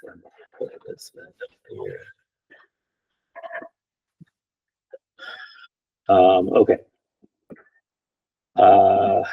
Grants, Mr. Kyler, anything you want to say about the grants? I know you talked about grants a little bit. No, but I talked about it earlier. No. Okay. I'm going to make an assumption that people want me to go as quickly as I can. Talk about energy performance contract, our district goals. So in April, I talked about the progress towards the district goals. We have 4 major district goals. In June, you'll get a much more detailed report. Long story short, all these are on track to be completed by June. There is a district-wide feedback piece. We've done the employees, done the students, and there's a community survey that's out, I believe through Parent Square on the website. And there's also an opportunity to, also have an opportunity to set up in-person meetings. One is during the day on Monday the 14th. One is in the evening on the 14th. You can do that by calling or emailing Bridget Feldisle, and she will get you on the list for that. And like I said, the survey's online if you can't make that. Same questions, whether you're in person or you do the survey online. Okay, so we are going to talk about the budget. All of this, you've seen all of this before. None of this is new information. You will, congratulate state once again having an on-time budget on April 1st. Joke, because again, they have not hit the mark April 1st. So, however, we are very comfortable with the governor's proposal for increase of foundation of 2%. The legislative increase was more than that.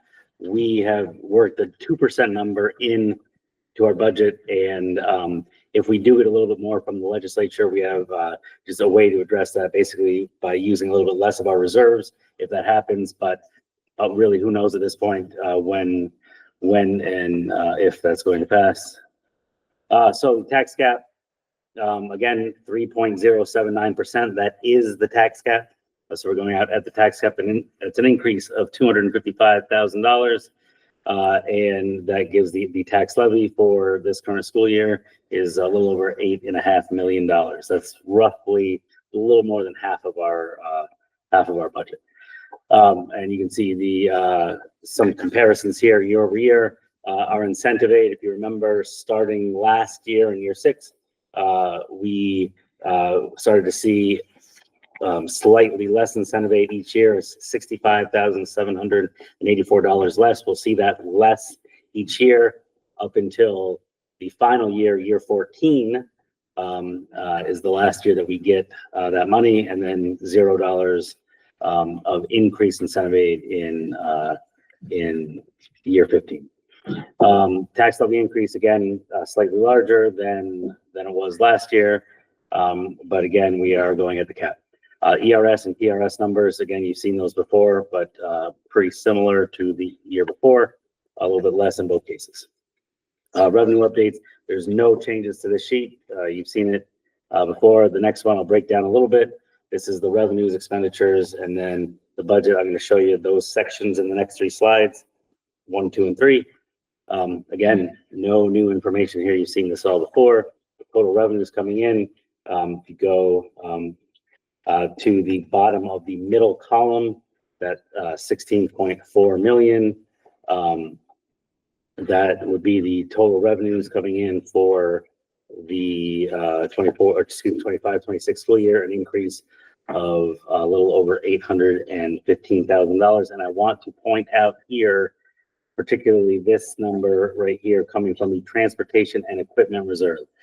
The $513,000 coming out of that reserve, we're using that for 2 buses and some 2 buses, a truck, A van, a plow truck, and a tractor. 2 buses, plow truck, van, and a tractor. I want to remind you that we are still operating under the assumption that in 2027 that we are no longer able to buy gas or diesel buses. We can only buy electric buses.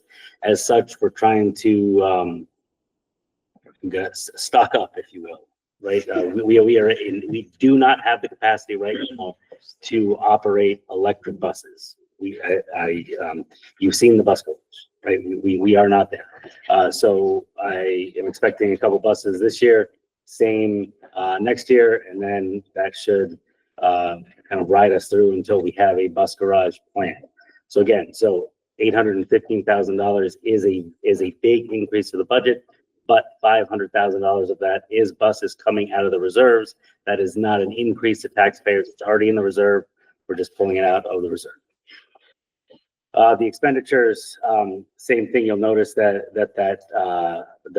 the number at the bottom, 16.4 million, that matches the number you saw in the revenues. Those numbers have to match. The difference, $815,000, those numbers also have to match. And you will see, again, that $513,000, that's the big chunk of that. So that's where that's coming from. Right, so expenditures, revenues match there. The resulting tax levy, we're looking at a little over 8.5 million. And so if you remove those bus purchases and look year over year, the increase of the budget is 1.8%. Okay, so absolutely, we are absolutely using the money from the reserve. However, if you don't look at the bus purchases, it's 1.8% year over year. The 4 propositions we're looking at, Proposition 1, the budget, which again is at the tax cap. 2 would be the board member elections. 3 is the bus purchase from the reserve, and 4 would be the truck, van, and the tractor purchase from the reserve. So those are the 4 propositions. I know I went very quickly through that, but again, none of that was new information. You've seen, I believe, 3 meetings. You've seen the exact same information that you saw there. That being said, any questions? No. Okay. That is the fastest I have ever. Okay, so now we're going to Yeah. 13 A and B. Yeah, you can do it once. Oh, no. I have to Well, but there's yeah, two yeah, separate. yeah, Okay. So I'm looking, for motion for 13 A and B. I'll move, yeah. Okay. right? Well, What am I saying? you don't need to act on A. Oh, sorry, B. Yeah, B All right, one. B1. Sarah, you'll move on B1 as well. Okay, thank you. In a second. I'll second. Thank you, Deb. Discussion? All in favor? Aye. Opposed, abstentions, motion passes. And now B2. I'll move. Thank you, Sarah. And a second. I'll second. Thanks, Evan. Discussion? What was I? Sorry, all in favor? Aye. Opposed, abstentions, motion passes. And we'll move into our last public comment section. This is our second. We will consider any opinions, ideas, and concerns that are offered by the public and take them under advisement. We'll set 15 minutes for the audience to share their thoughts. Please raise your hand to be acknowledged by me, and when you're called upon, identify yourself and your address, limiting your comments to 3 minutes. Would anyone like to speak? Yes.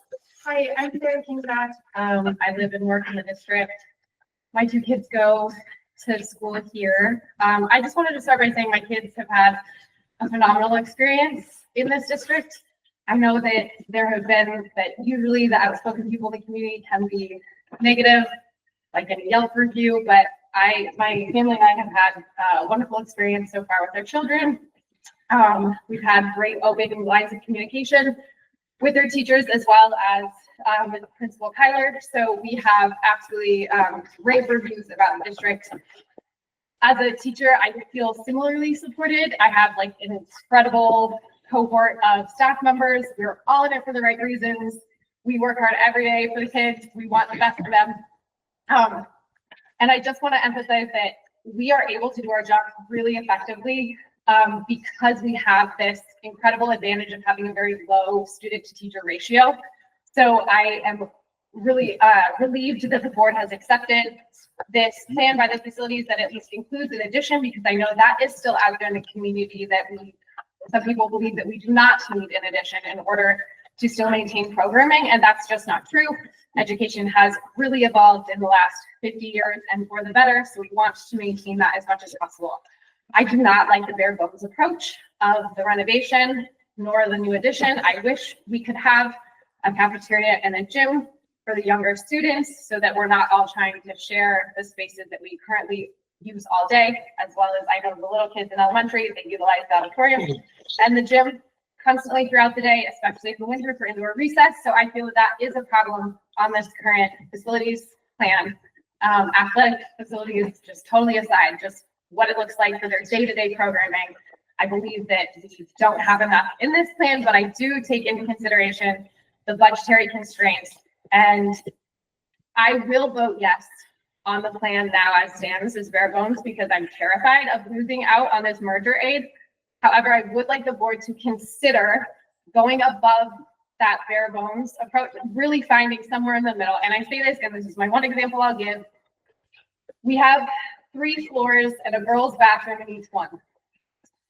There is not a single bathroom in our building that has 3 functioning toilets and 3 functioning sinks.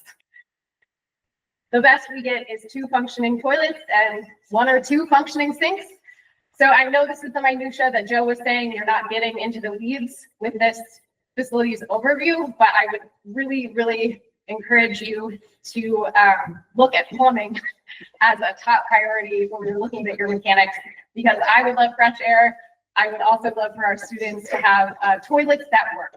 And I think that even though those are still to me bare bones, if we don't push for them now, we are not getting them in the future, and that will crush our morale even more. Thank you. Thank you. Thank you. Yes, Mr. Miro. Hi, Paul Merrill from Westport. First of all, I do commend the facilities committee on your hard work and the board for supporting that. Couple two areas I want to comment on. First of all, the building project. If there's room to go above the bare bones, you need to do that. My opinion, you need to do that. Number one on any list you make, has to be the education of students. Health and wellness, absolutely. But that's a given. Having a safe building, that's a given. You shouldn't even have to discuss that. You need to have that. But number one should be the education and the proper education and the opportunity for educational advancement. So whatever you do, particularly when you decide to go to the community, and I hope you go to the community and try to promote whatever you come up with, please talk about education first, because yeah, there are a lot of people that don't want to pay a lot of money, but there are a lot of people that want to make sure their kids get properly educated, and that needs to be priority. Okay? All I'm going to say about that. Secondly, I saw a list recently of all the people that need to be replaced. Okay, that's a long list. There have been people that have moved around the last few years. Now, yeah, I understand people move. There are reasons to take, and some of these were lateral moves. There are reasons for taking lateral moves, like location and things like that. But there are other reasons for deciding to leave.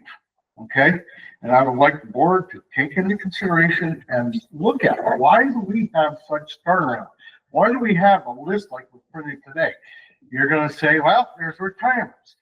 Well, there are retirements because you choose to be at the point where you want to end your educational career. And there are other reasons for retiring. Okay? So please look into those things, because I think you'll be surprised at some of the things you find. Thank you, Phil. Thank you. Anybody else? Thank you. Yes, please. Hi, I'm Kelly Ecker. I live in Westport. I have two daughters in the campus, and I have so many things to say. I'm just going to say one thing though, which is that maybe this has already been said, but I want to publicly, personally, really thank the teachers who go to work in a building every day that frankly, and I am so amazed that they do that and that they show up for my kids. It's just astounding to me. So I want to really appreciate that, and whatever the board can do to provide not just like the basic health and safety, which is, as you said, should be a given, but also things that support the kids and the education and our teachers and make them want to be there leading the arrow. That seems so important. Thank you. Anybody else? Going once? All right, let's hear it. Already spoken, Teacher Sanders, and one I would love the board to address this question, which seems to be running around the parent community a lot right now, which is, if this fails, what happens? What do we do? We have derelict buildings that are falling apart. I mean, people have been talking about Willsboro and Mariah being our next, that we divide the community and send our kids off in other directions. And I think that should be acknowledged as a real fear, that our kids are going to be riding the buses for hours a day, which is already, my child already, when he rides the bus, rides for almost an hour, sometimes an hour and a half. So yeah, that's on the community parent's mind, for sure. So anything that can be done to promote this budget and nothing, as much as I'm echoing Sarah here, that this isn't fulfilling what we want. Giving us the bare minimum of what we need, if that. But I think like spelling it out, what will happen if this fails? Like making it very clear on the vote Like, do we, I don't know if it's legal, but like, can we not give an option for no? Can we give a tiered approach? Like, that's, you know, grade A, like new buildings, grade B, like do what we can, grade C. Our kids live in smaller, like, you know, I don't know if that's legal, but I think that that should be considered. Thank you for the recommendations. Appreciate it. Yes, Jess? Heather, I know, I talk so much, you guys are like, why didn't you join the facilities committee? I really want to bring up the community communications piece, and I talked about it a little bit earlier, but part of what came about was the information, and that I did think that the facilities committee looking into what it took to bring the Mountain View campus up in doing the work that we're talking about as a part of this project was a valuable exercise. It is a valuable exercise to know how much it costs. That's something that the community cried for in the vote down.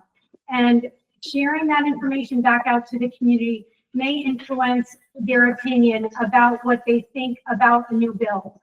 And what I hear from the young parents renews my energy. I too believe that the children of the future deserve so much better, and that education is valuable. And for Olive and any of the other young kids, I agree. When other districts are talking about purchasing, you know, what do I want to say, turf fields, lights, that they have auditoriums with legit stages and things like that. And we're talking about just trying to get basic health, you know, lead pipes removed and things like that. It's like, it's really, really hard for me to bear. It really hurts. So I'm sorry I'm getting emotional about it, but really, I think the community communications piece to say, this is what it would cost to get that building back up. And Joe, you talked about it in terms of what perhaps was an overbuild of the Thrall project. If that was perhaps an overbuild, then that could be something that it would be something that could be looked at again. And again, if all of that information was looked at by the board to say, this is what the county is offering in terms of the community, and this is what is being offered as the project cost or the local shares of these two projects side by side, what you get and what you don't get, then that might be something that could be a little bit more palatable by the community at this point in time. I just throw that out there for your consideration again.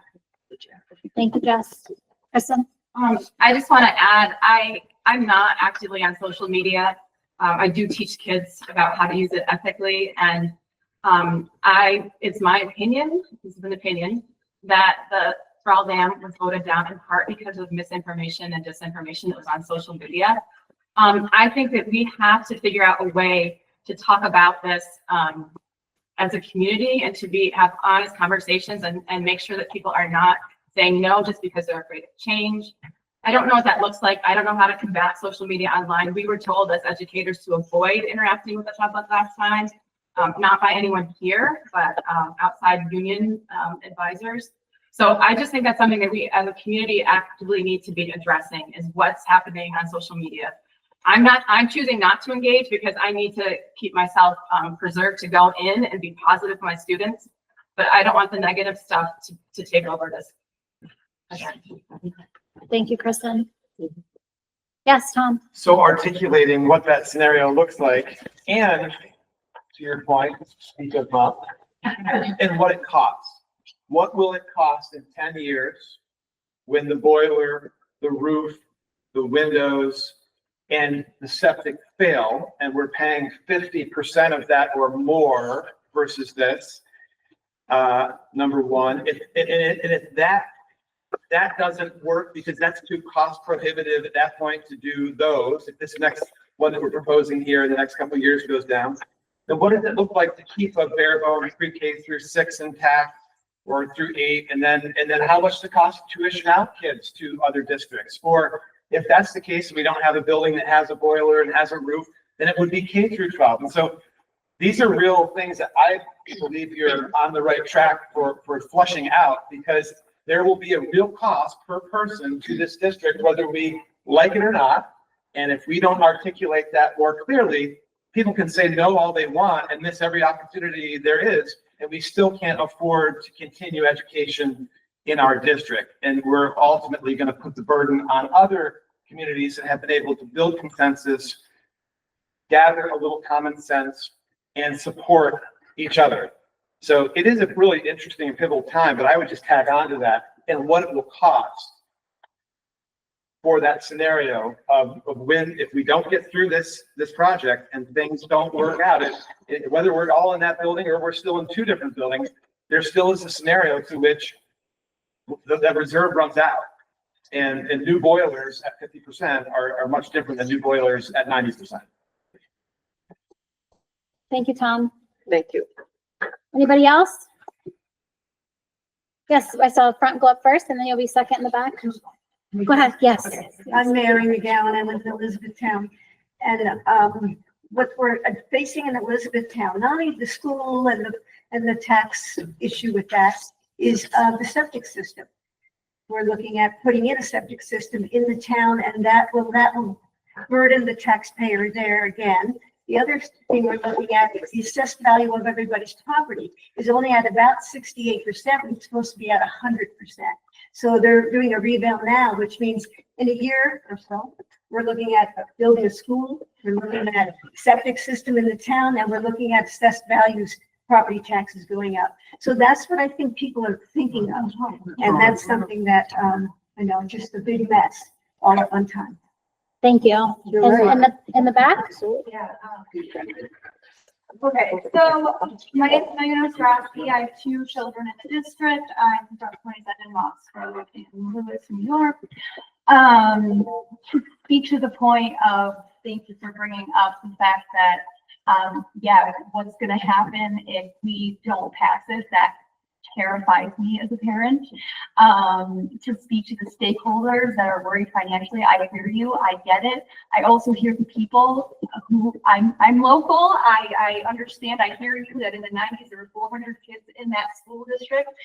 Governing bodies don't allow things like that. Things have evolved.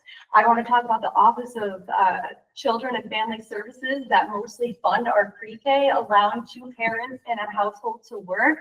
I paid $1,300 a month in childcare for 1 kid at that point when I was living elsewhere, where we didn't have this beautiful opportunity.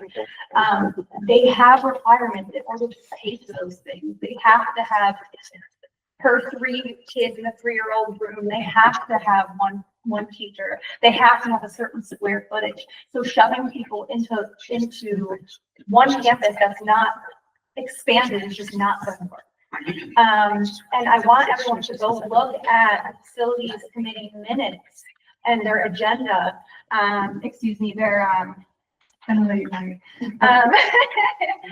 everyone to go look at their slides.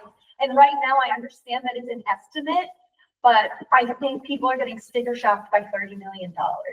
Okay, that's what it has been broken down to. And again, I get it's an estimate, it's not final, but we're talking about $68 per $100,000 assessment, $68. So when we're getting sticker shock by $30 million, I want to think about that in our children and their lack of working toilets and things like that. Again, I want to thank the facilities committee. I want to thank everybody here. I'm here all about fiscally responsible. I get it. But it's going to take a toll if we don't take advantage of this 90% discount, I guess I want to call it. Because as it was mentioned, this might be then when things break, we're homeowners. Those of us who are homeowners, things break is inevitable, right? It's unplanned. So what happens when we don't fix all those things in this little timeline and things start breaking, and then we don't get to basically vote on how big our taxes go up because what happened? So, yeah, I urge the committee to focus on what that can and actually get your facts from credible sources. Thank you. Thank you. Okay. Is that everybody? Good? All right, thanks so much. I guess we'll first talk about our next meeting. I just want to confirm our next meeting, our CBS budget board member, it's a special meeting that'll take place on Tuesday, April 29th at the Mountain View campus, and you'll let us know the time because it might be, we might decide it's a morning. Usually it's a very quick meeting. Yeah, so this meeting, it's to vote on the CVS budget. That's all we do. It literally takes longer to take roll call than to vote, and then we're out. So historically, what we try to do, we'll send some emails around and find a time that at least 4 of you have in common. We've done that at all times of day over the years. It is a public meeting. You are of course welcome. It is a very fast meeting though, so be there on time if you want to see anything. So we'll send that email out, and based on, what time you're available, we'll do the meeting then. Okay. And our public budget hearing and regular meeting is Tuesday, May 13th at 6 p.m. at the Mountain View campus. And then we'll have our budget vote and school board election Tuesday, May 20th, noon to 8 p.m. And that'll be at the Lakeview campus this year. And can I just add one Yes. thing? I raced through my slides. So our June 12th board meeting conflicts with the Essex County Senior Awards. So we don't need to decide now. Again, we can do it via email, but I just want to let you know that I will be sending this email out. If we can move it to June 10th, if not, we'll do it via email. We'll make sure we put it out to the public. But if we can't change it, not a huge deal. But I like to attend that if I can. Okay, so we are going to move into an executive session. It'll be specifically to discuss the medical, financial credit, or employment history of a particular person or persons. We will not have any action coming out of that in public session afterwards. And could I get a motion? So moved. Thank you, Sue. Thank you, Tom. Discussion? All in favor? Aye. All right.